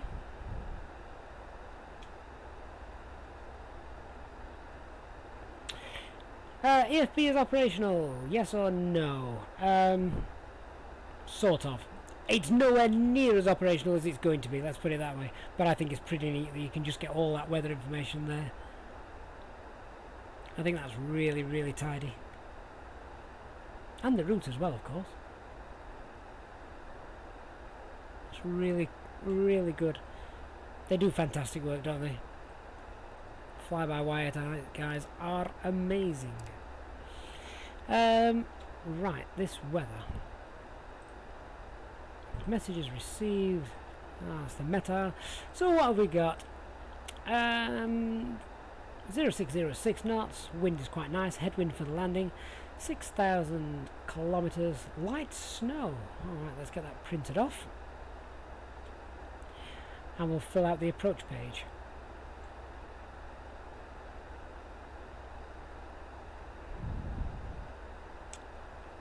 Here we are. Collect our little paper. Seriously, how good are fly-by-wire? And they're doing this all for free, guys, so I'll never hear a bad word said against them. Okay, let's fill in the approach information. QNH is 1001 1001. Did I say 6,000 kilometers?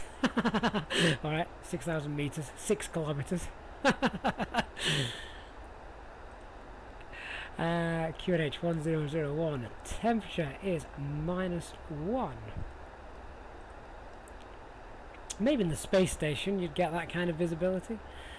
Wind 060 at 6. 60 at 6. Transition altitude is 5,000 feet. That's not there, I've already checked that on the charts. So that's where we're getting that from. And the minimum descent altitude is 249. There we go. Okay, we've got a VAP speed of 128. So that's all set up.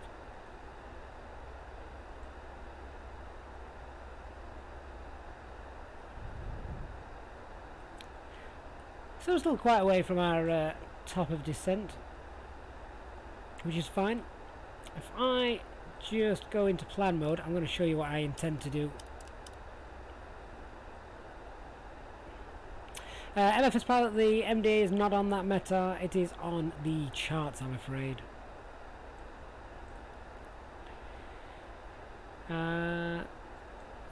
So, is my camera angle correct? Let's reset that position. It must have been my zoom level. Alright, so here's what I plan to do then, guys. If we just follow this through, you'll see the SID is quite a wavy SID. So basically I'm going to come in over here and look to go direct to, from over here, direct to Delta Hotel 257. We're not flying the full approach just because, well, one, we're late, and two, we'd never actually fly that full approach unless there was loads of traffic around and air traffic control wanted the spacing. So we're not going to bother with that.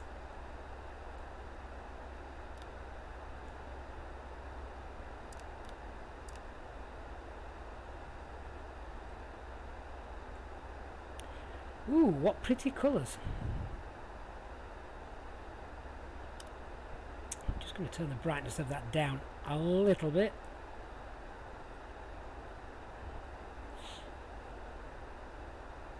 MSFS pilot, how long until landing? Oh, not long. Half an hour or so, I imagine.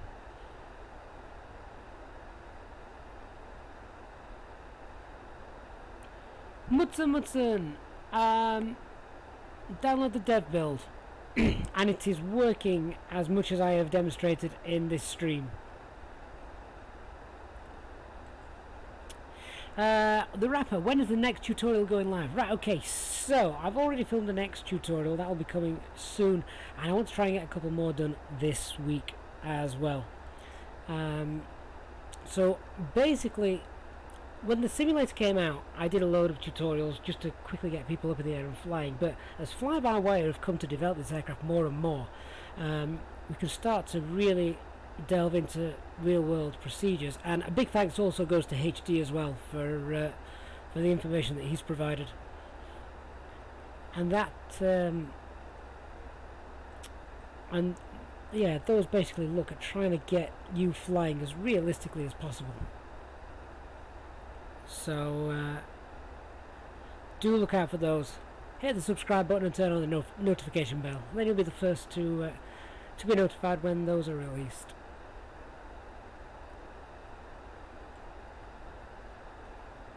Mutton, yes, so not all of the items are functioning. In fact, very few items are functioning. They're basically still working on it. But what they have got working, I think, is amazing. They can pull in your SimBrief flight plan, as you can see here. And yeah, so you've got your load sheet there as well. But you can have a little play yourself if you download the dev build, which they're saying it's now in. Have a play with it. See how you get on. You can see what's coming, can't you? All I'm expecting to see in a little bit is perhaps maybe a chart or something like that. That would be really nice.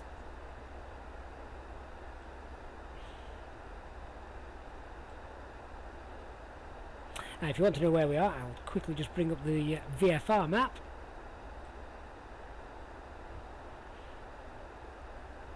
There we are. 221 viewers, thanks for that. That's amazing, isn't it? Thank you to each and every one of you. And a big thank you, of course, to all of you that do contribute and donate to the stream, either via super chats or super stickers or via the PayPal link as well. It is very much appreciated. If you do donate to the channel, please do get in touch with me on the Discord server. I'll pop a link to that here. Make yourself known to me and I can get you in the VIP room. In the VIP room, obviously I'm there quite often, and also give you upcoming information of flights to come. So tomorrow, as I've already said, we will be departing from Hamburg, but we shall be departing from Finkenwerder as we pick up our brand new aircraft. I'm looking forward to that. SB, I'm making up for last week. I had 4 days out of the flight deck and I didn't like it, but it couldn't be helped. So we always have daytime streams, usually on a Monday, Tuesday, Wednesday, unless something terrible happens, during the day. And then if we can get on at night and do some as well, we try our best there. But last week couldn't do Thursday, Friday, Saturday or Sunday evening, so I'm making up for lost time now. We had the mileage Monday flight yesterday, where we went from Dubai to Male. That's delivering our Qantas flight, so that was leg 2. Leg 3 will be next Monday, where we'll depart the Maldives to somewhere else. That's to be decided. And then what did we do after that? We did a flight last night as well, didn't we? We did something last night. And oh, we did the community flight last night. That's what we did last night. We did the community flight. And then today we did a giveaway. We gave away Manchester Airport to one lucky winner from Mako Simulations, just in time for the UK update next week. So that was great. And we've just departed Manchester now, heading to Hamburg, where tomorrow we shall pick up a brand new aircraft, which I'm very much looking forward to showing off.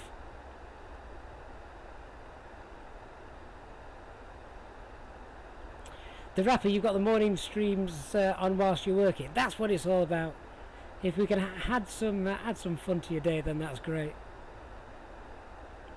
Makes Mondays getting up for now as well. I like long haul Mondays, mileage Mondays, whatever you want to call those. Darren H, you're here. Darren H, guys, he's the lucky winner of Manchester Mako Simulations that we gave away to him this afternoon. Have you managed to get it yet, Darren? They want to contact you and send you through your prize.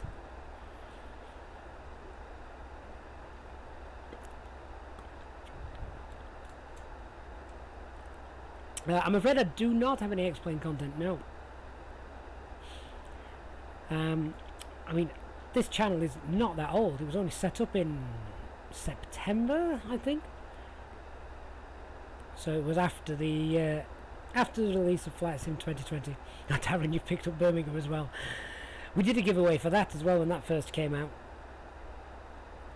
That's a great airport too.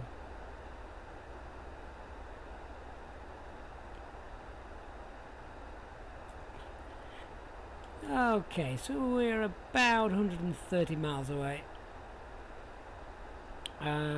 from the start of our approach, our initial approach fix. So in about 30 miles or so, we're going to look to start our top of descent.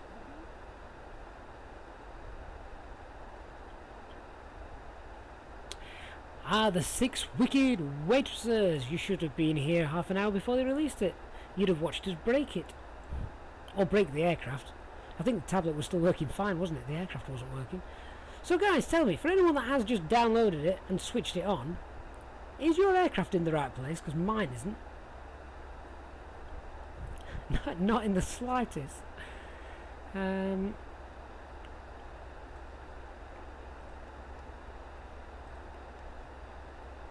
Let's just have a look. Mind you, this isn't going to help. Yeah, so we've got east coordinates.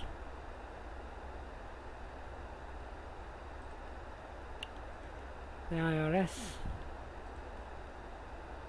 Still east coordinates, so they're not tallying up with what I'm seeing over there, but... oh well, never mind. Yeah, Dark Fury said he was in the right place, didn't he? So what have they done? What have they done? So Dark Fury, what did you click? Did you just import your Simbri? Pop your Simbri fuse name into the company there. Hit the dashboard and click Simbri. Click from Simbrief. I'm interested to know. You're on the Discord anyway, aren't you, Dark Fury? So you can let us know in the VIP room. Look forward to chatting with you there. Okay, so we're going to go through our arrival procedure. So we are doing the Ribzo 5 Alpha star, and we want to be at, we're actually going to take a little bit of a shortcut there, but we want to be at 220 knots maximum, ideally bang on 220 knots. When I bring us in direct to Delta Hotel 257, I will look to be at 5,000 feet for that. Minimum safe altitude is 2,100 feet. It's an ILS 05 approach. Transition altitude 5,000 feet. The platform altitude is 3,000 feet, and the missed approach altitude 4,000 feet. MFS pilot, the VIP room is for the donators to the stream. Dark Fury, try clicking the link to McDew on the electronics flight bag. Well, that's what I was hoping. If it would link it up, does it not link it to the GPS coordinates? I'm clicking all over, and unfortunately nothing's working there. I don't know if you can hear me tapping away. Do you know what? I'm paranoid now though. Yep, I can still move switches, so that's fine. Just going to clear that airport display so I can see where it is we're going. Alright, so we're going to start that top of descent now. Headed down to 5,000 feet. We've actually got a tailwind, so let's make sure that we get a decent rate of descent for this. 5,000 feet. Obviously in the real world, ATC would not clear you direct to 5,000 feet from this altitude.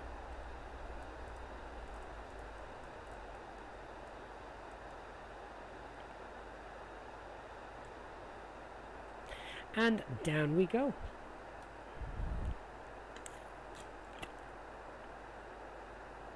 Apologies if you can hear me slurping away on the drink. It's black currant, by the way. We're not drinking and flying.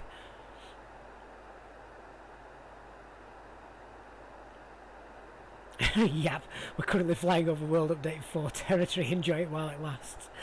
The next one's France, isn't it? After the UK, is that right?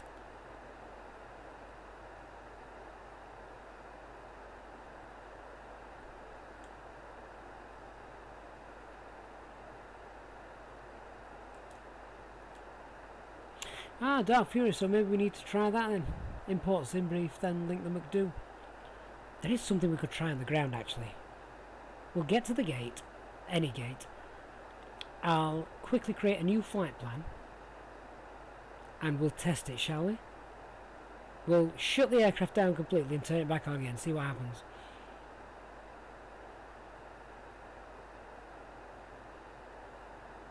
Blackcurrant squash MFS pilots, the way to go.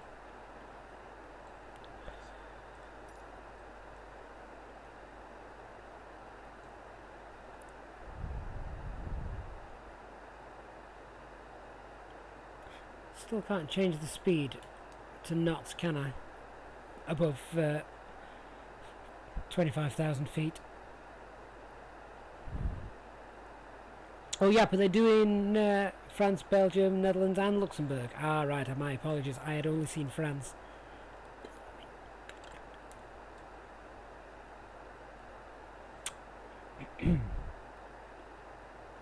Ladies and gentlemen, we have started our descent towards our destination. Please aid the cabin crew in clearing the aisles of any items you may have left and passing your luggage. Your luggage? Passing your rubbish to those in the bins provided. Let's get the icing on. And you know what I am going to do? It's going to be very, very dark underneath these clouds, so let's set the cabin lighting up, ready for this.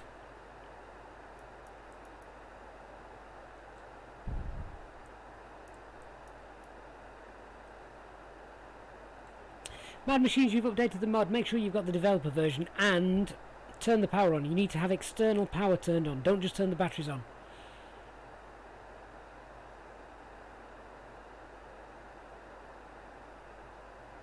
Stick to flying. Cheeky sod. You can only get away with that because I know you.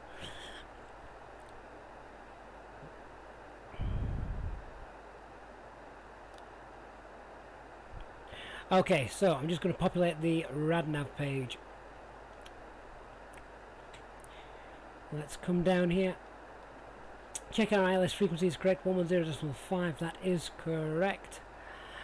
And we want Ulster for VOR1, which is Alpha Lima Fox.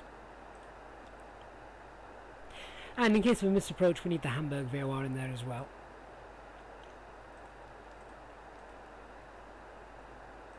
Pop that in, VOR 211 miles away.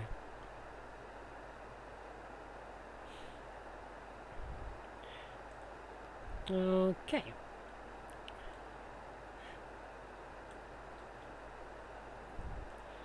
And that's it. We are in the clouds, ladies and gentlemen.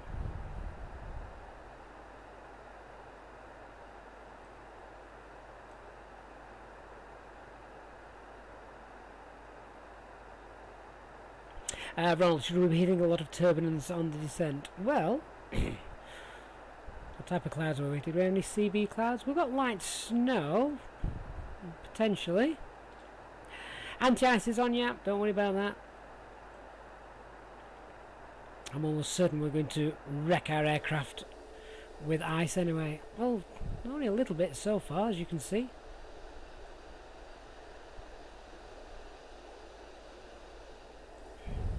I've seen a lot worse. Okay, so we're almost directly on track for that intercept to Delta Hotel 257. So now what I'm going to do is I'm going to activate that. So if we go direct to Delta 257, see how that comes up with the straight line. Beautiful. Let's insert that.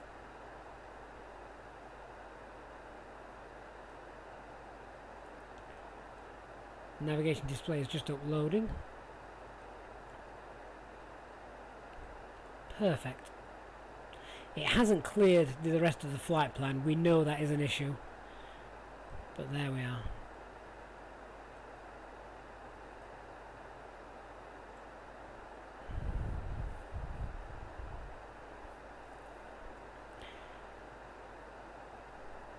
So we're probably on profile for that as well, so that's good.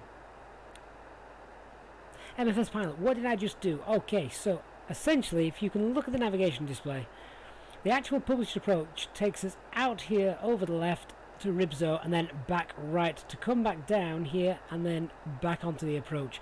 Well, we're taking a shortcut, so we've basically just cut out this loop here and we've gone direct to Delta Hotel 257, as you can see there, which is our initial approach fix according to the charts. Christian, what's new? We've got an electronic flight bag that is semi-working and I managed to brake. I want to know how I did that. I really do.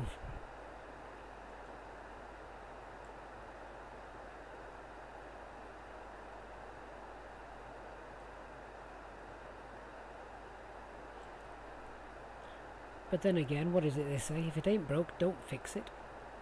MFS pilot, how do you program that? So I just went direct. You can go direct to any waypoint on your flight plan simply by pressing the DIR button and then scrolling through and selecting which one you want to go.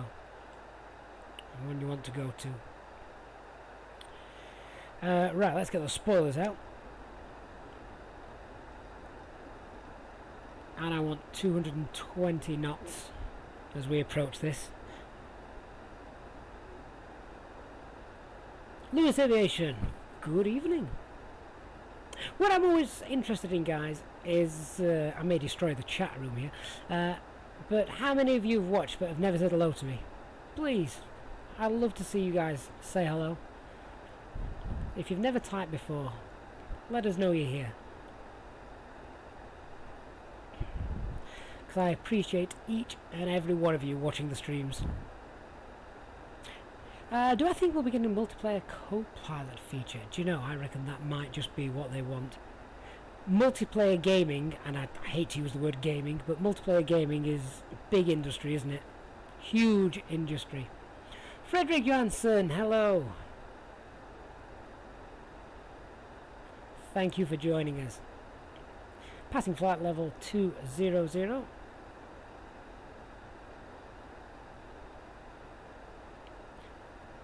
Rob Knoll, hello. Rockstar 8654 and Snake Eyes 951. Great to have you all on board.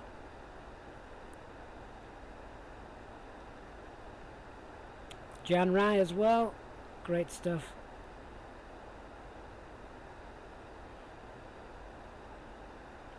Dark Fury, you can get the AI co-pilot. Yeah, but he tries to kill you. JNLN. Is that short for Julian? Have you just removed the vowels? You can. There it is. How wonderful. Hello from Israel. Wow, thank you so much. Glad to have you on board. Passing 18,000 feet. Let's get the seatbelt signs on. So weather and landing information has been received. God, those colours look good. I love a sunset landing. Flight management guidance computer is all prepared. Landing elevation at our destination is 32 feet. We won't need the auto brake, although we've got light snow, haven't we, allegedly, so we will set a low auto brake, so scrap that. Arrival briefing, we've already gone through that, and there's no terrain really to concern us too much. I'm going to leave the terrain radar off for that.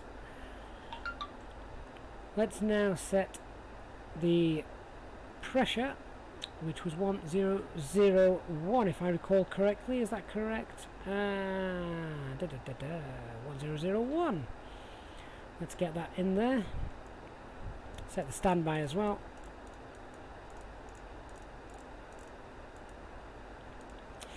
I'm in VS mode, Rob, just because it'll get me down a little bit quicker than than open descent.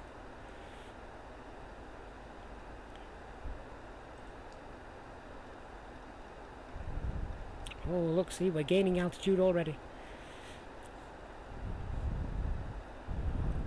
Cabin crew, please prepare the cabin for landing. Engine mode selector. Light snow. Potentially could go with ignition for this, but we'll leave it at norm for now. And our seatbelt signs are on. Let's also turn the electronic flight bag. Not electronic flight bag. Oh, I've got that on the brain. Let's turn on the no electronic devices.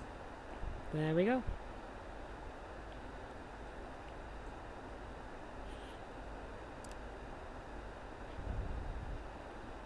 So there you can see a little bit more clearly the route that it was going to take us all the way around here, back again, looping ourselves, and back again. So we're just going direct.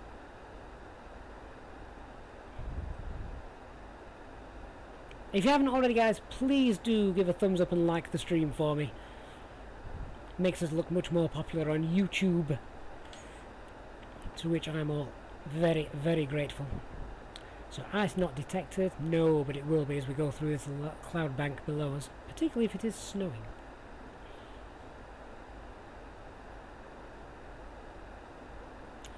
Fusion, yet we're now descending down, ready for our approach.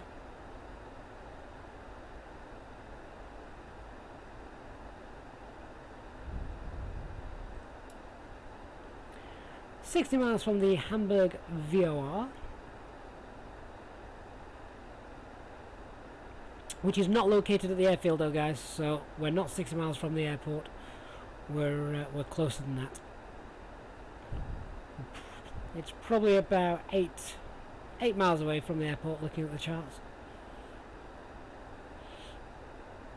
Elevation 32 feet, quite right too, Ronald. The Rapper, what's the reason for the funny route? Okay, so that is the actual published approach route for this standard arrival route. They are hardly, some are great and they just bring you straight in, but some have strange dog-leg patterns to them, which in the real world you never usually fly, unless there is very, very heavy traffic, and then air traffic control can use it for sequencing and spacing, say fly the full standard arrival route, and it just eases the workload a little bit. Fusion, no, we're not on VATSIM, we are not on multiplayer, we are not on anything. Because this is a test flight, and sometimes things go wrong, as they did, then we just don't fly with anybody. We don't want to put that pressure on ourselves or anyone else. Pete, you've just landed there, and I might need to go miss because the weather's bad. Wonderful. Erection pressure is 1001. Please tell me that's a typo.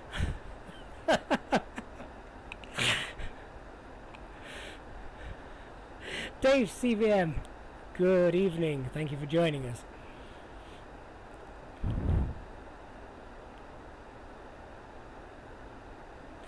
Let's get those landing lights on then. We've passed 10,000 feet.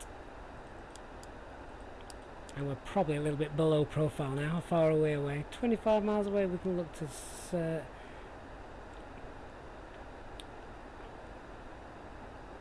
we can look to probably reduce that rate of descent a little bit now.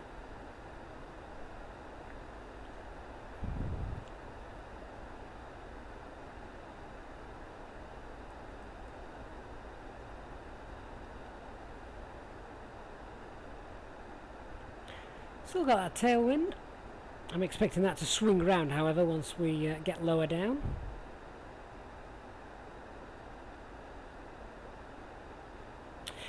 Fusion, we've definitely got one stream tomorrow throughout the day, a daytime stream tomorrow, starting usually about 10:30, 11 AM Zulu time. So hit the subscribe button and turn on your notifications for that.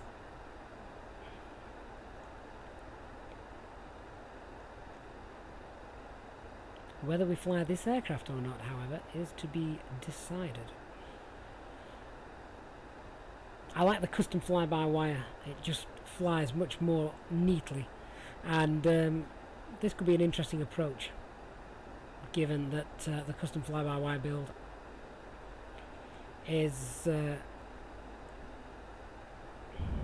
custom fly-by-wire build is not the one I'm using at the moment.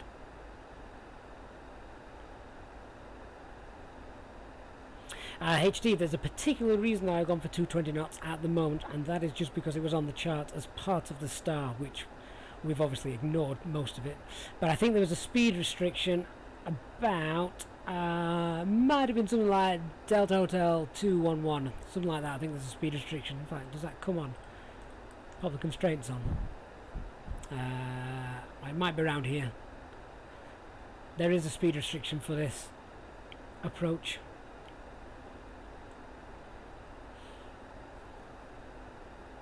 Darks, we're on live weather, but not light, not live time. No. I don't like doing test flights in the daytime. Why would we? Why would we?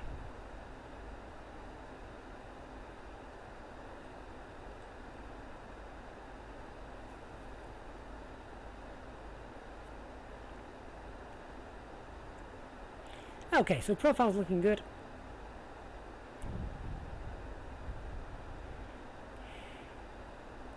Just bring in the range rings a little bit. What we can look to do now as well is activate the approach phase. So that's done. Approach phase now activated. Now we can go to manage mode for the speed. That's going to slow us down to green dot speed. Look at these clouds, guys.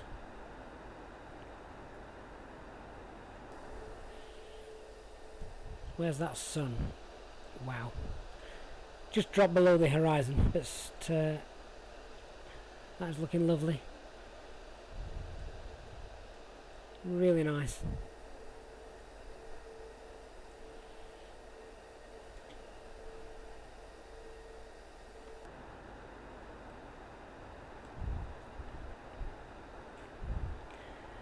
Okay, so the actual arrival chart tells us we want to be above where's it gone? Yeah, we want to be above 4,000 feet at Delta Hotel 257, which is fine. We're 7 miles away from that, and we're at just coming up to 5,000 now.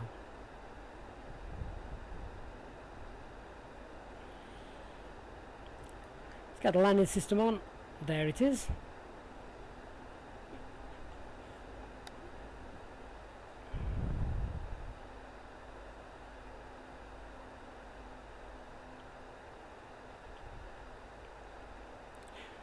So we're 23 miles out.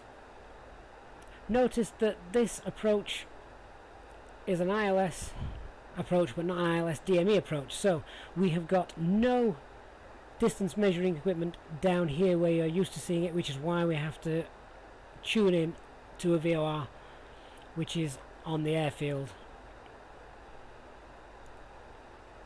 And that is which VOR is that? I can't remember what it's called. Alt something or other, I think. Okay, down to 4,000 feet.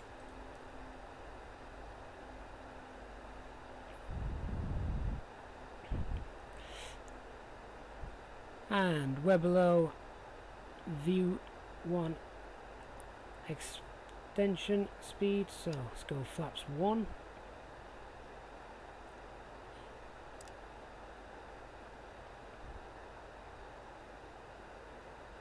There we can see the ILS glide slope is alive.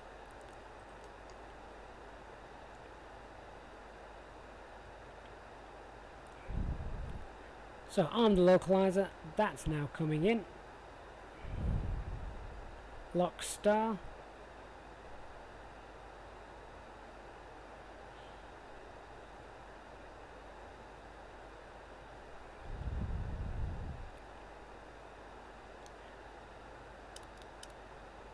That's just capturing the localizer.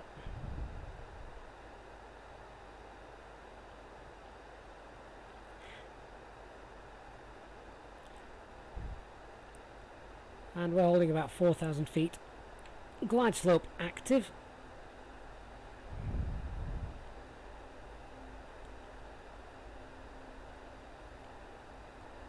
So once I get on the ground, guys, I'm going to try and recreate what I did back at Manchester. Doesn't matter if we break the aircraft on the ground. That's what the tech logs are for, right, HD? 15 miles out.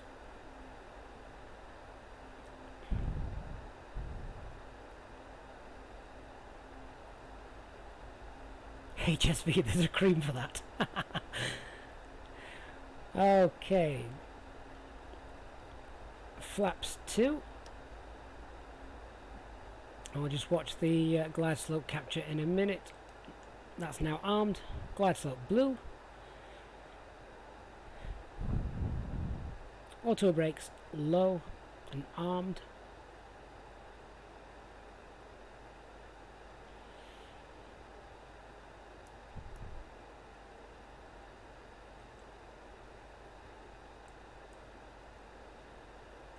Told you it was going to be dark down here, didn't I, guys?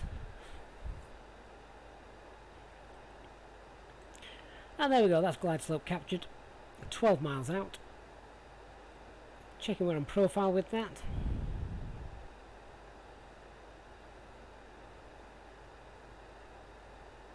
So 5.5 miles, we should be at 1,430 feet.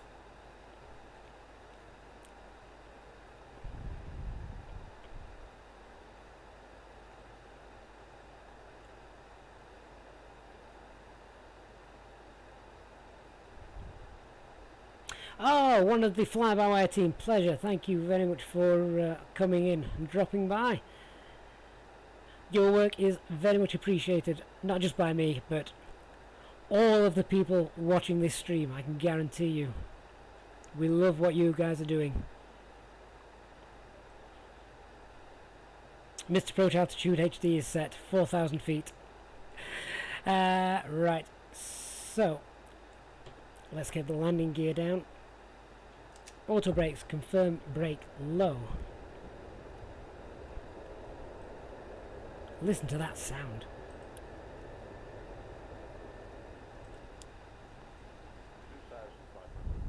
Radio altimeter is alive. Flaps 3.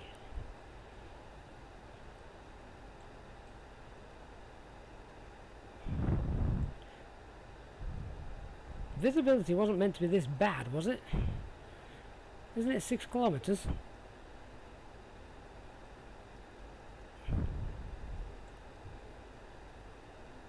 What's the MDA? 249. Flaps full.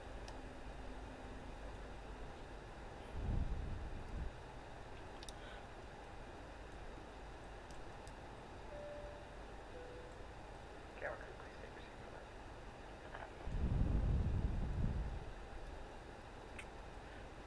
that. I can hear precipitation rattling across the windshield. I don't know if that's coming across. Just cloud HD, that fills me with confidence. Very quickly, very quickly. What was it? Scattered 700. Okay. Let's see what we get then, shall we?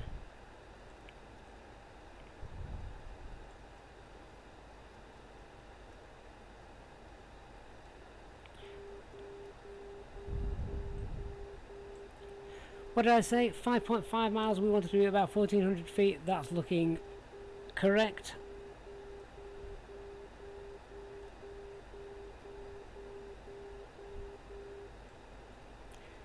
Not liking the look of that crosswind. That wasn't in the rule book.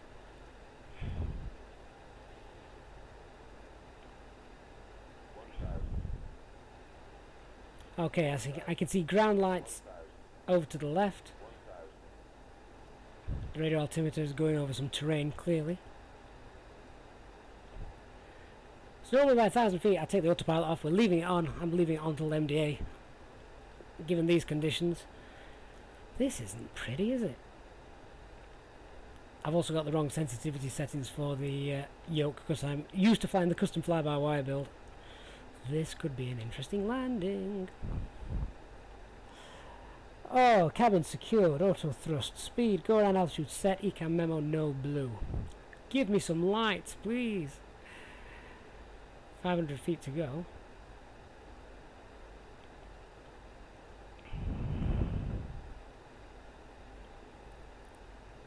Those winds are slowing down a little bit, which is good.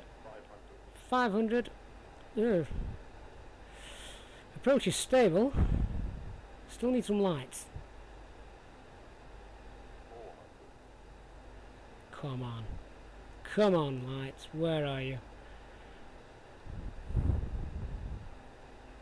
100 above. There we go.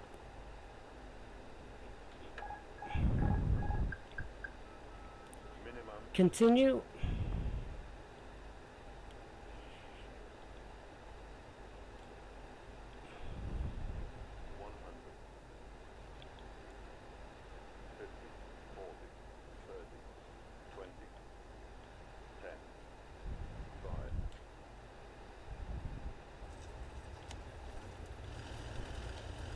And a crosswind landing to boot.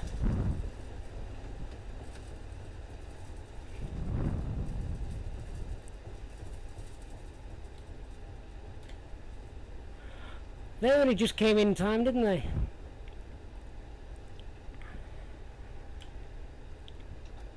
HD, I have to give it to you. That technique for the crosswind. Haha. Awesome. What weather? Let's get clear of the stop line and configure, shall we?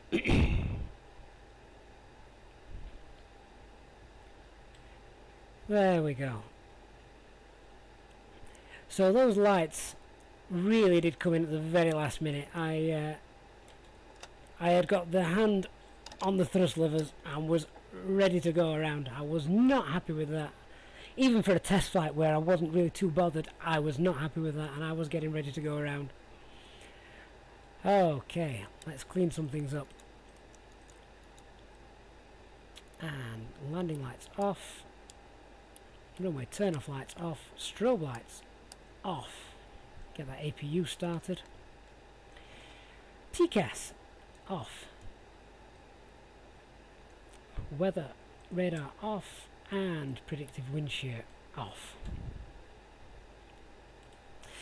Yeah, that's not 6,000 kilometers, is it? On the visibility. Okay, right. Ground charts. Where are we? We're just going to plonk it anywhere tonight, guys, for the terminal.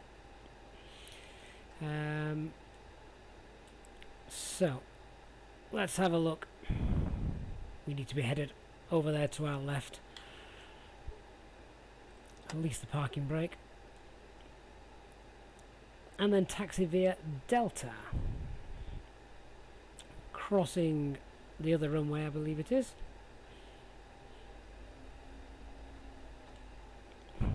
I've not been keeping up with you guys in the chat, I'm afraid. Certainly wasn't during the landing, as I'm sure you could appreciate.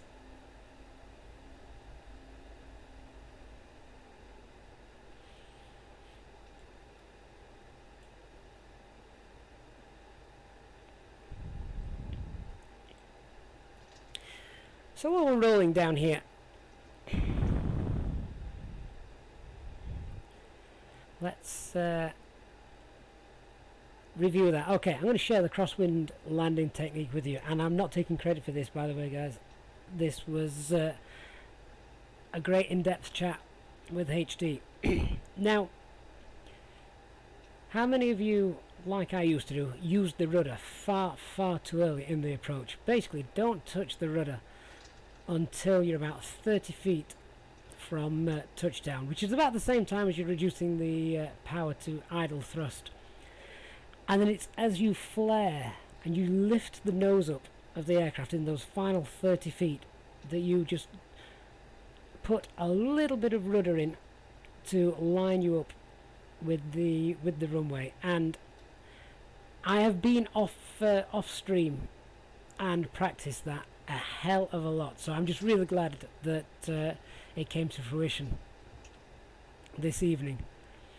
The winds that I got down were actually 060, so I wasn't expecting any sort of crosswind landing at all. There's the runway that we said we were going to cross, runway 33. But yeah, and if anyone's got any further questions, please do join the Discord channel, and I'll do my best, as I'm sure HD will as well if it's available on there, to describe that. But the best piece of advice I had was do not touch the rudder. Do not touch the rudder until you are about 30 feet above the ground.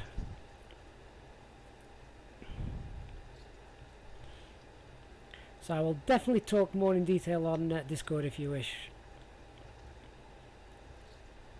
Let's find a parking stand, shall we? Then I'm going to try and break this flight back.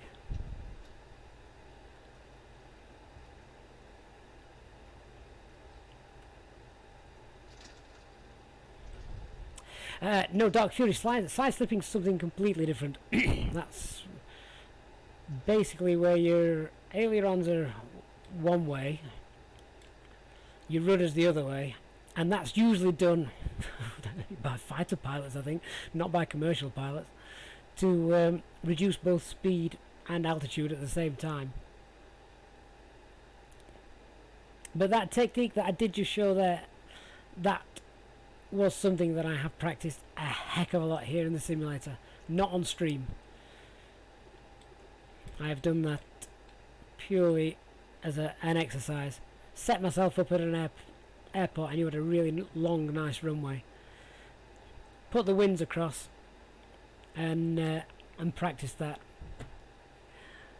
Oh. Alright guys, just before you all leave, please make sure you do hit that like button if you are on your way out. But I'm just going to play with this a little bit more for a couple of seconds. So, oh, with no external power here. That's a crying shame. I must not be in the exact parking position. One of the other things that Flight Sim 2020 doesn't do great with default airports. But let me just see if I can. Oh, I needed external power to turn the aircraft off. Can we just, if we roll forward a little bit more, would that help a little bit? You've got to be in the right place to be able to get external power. That's one of the things.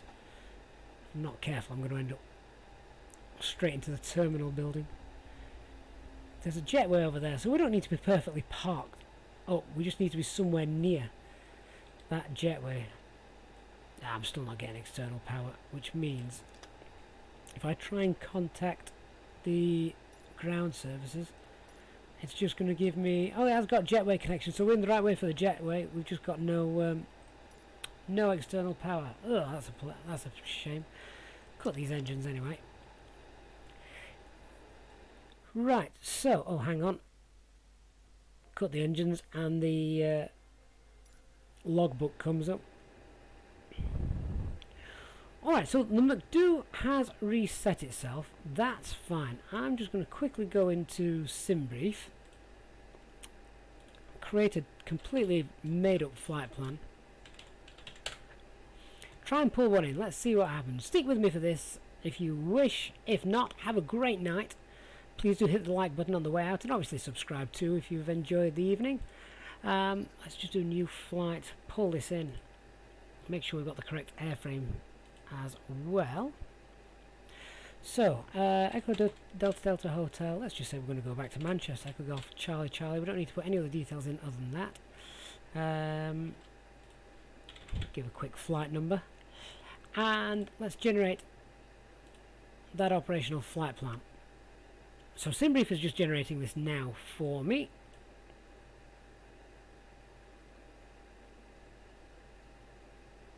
There we go. So that's now generated. If we come down here, go to the McDo menu, ATSU, AOC, init press. So this is the old flight plan. If I now press init press, does this update? Yes, it does. So that's just updated. That's quite nice. Don't think I need to load any fuels or anything like that. Let's go to the init page, init request. Let's pull that in. There we go. Oh, he's put the alternate in. That's new. I bet HD has left. He's not seen that. So that's new. Alright, let's come across back to the flight plan. Richard, yes, we do still do long haul Fridays, but we do them on Mondays. So it's now called long haul Mondays, or mileage Mondays. Right, so if we now go SimBrief, that's updated. Link the McDo.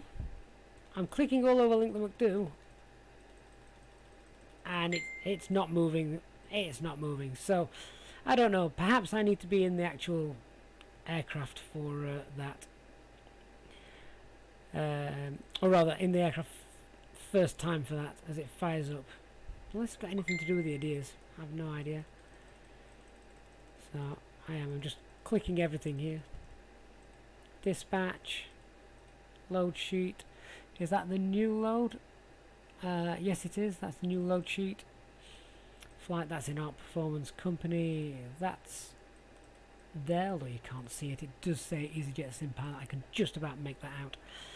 Okay, so what happens if we try and break things now? I haven't actually got a catering or baggage available here, have I? So I'm clicking the jetway button. Nothing's happening just there. Dark Fury, we could align the ideas, I suppose. What, so if we turn those off, do you reckon?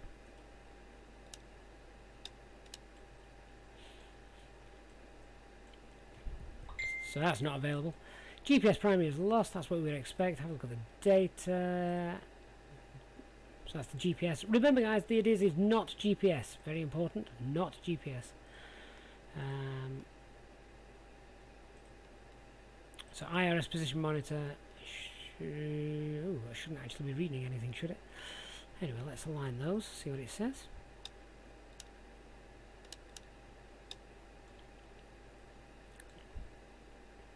So, why have we not even got the ideas aligning notification? Maybe they're not designed to, maybe turnaround phases are not yet simulated. Oh well.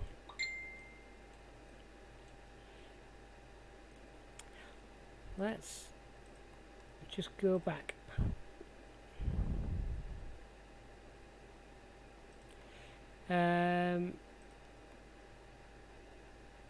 So aircraft status.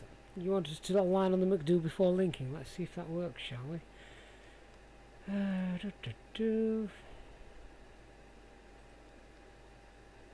I've forgotten how to do this. It's not something we normally have to do.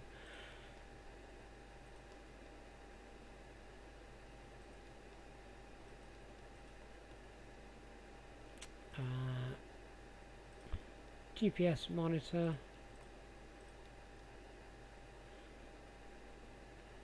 Is it in the init page? Oh, there it is. It's in it.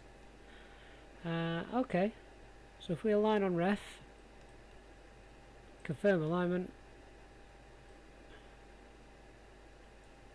head back to the dashboard. No, I'm still in America. Or Canada, maybe. I'm near Vancouver. Well, that's something perhaps I can do at the start of the next flight. So, we can but try it tomorrow, maybe. Maybe I'll look at doing that tomorrow. Okay guys, I'm going to call that a night. It is 10:30 PM here, most certainly B&B time. Oh, good point, Dog Fury, I didn't link the McDo. Trying to link it, still not working for me. We can have another go tomorrow. Alright, so tomorrow guys, remember it is going to be another daytime flight. It is a daytime flight where we're picking up a brand new aircraft at Finkenwerder Airport. Really looking forward to unveiling a new aircraft for you to see. Very much looking forward to that. Hope you've enjoyed the stream tonight. Once again, please do hit the subscribe button if you haven't already. Hit the thumbs up as well and like the stream on your way out. And a huge thank you to those that donate to the stream, either via super chats, super stickers, or the PayPal link. We had a bit of trouble at the start of the stream, but we got going there in the end. I have no idea now how to break this thing. It all seems to be working perfectly, doesn't it? Never mind. Hope you all have a great evening, and I shall see you for tomorrow's flight. Good night.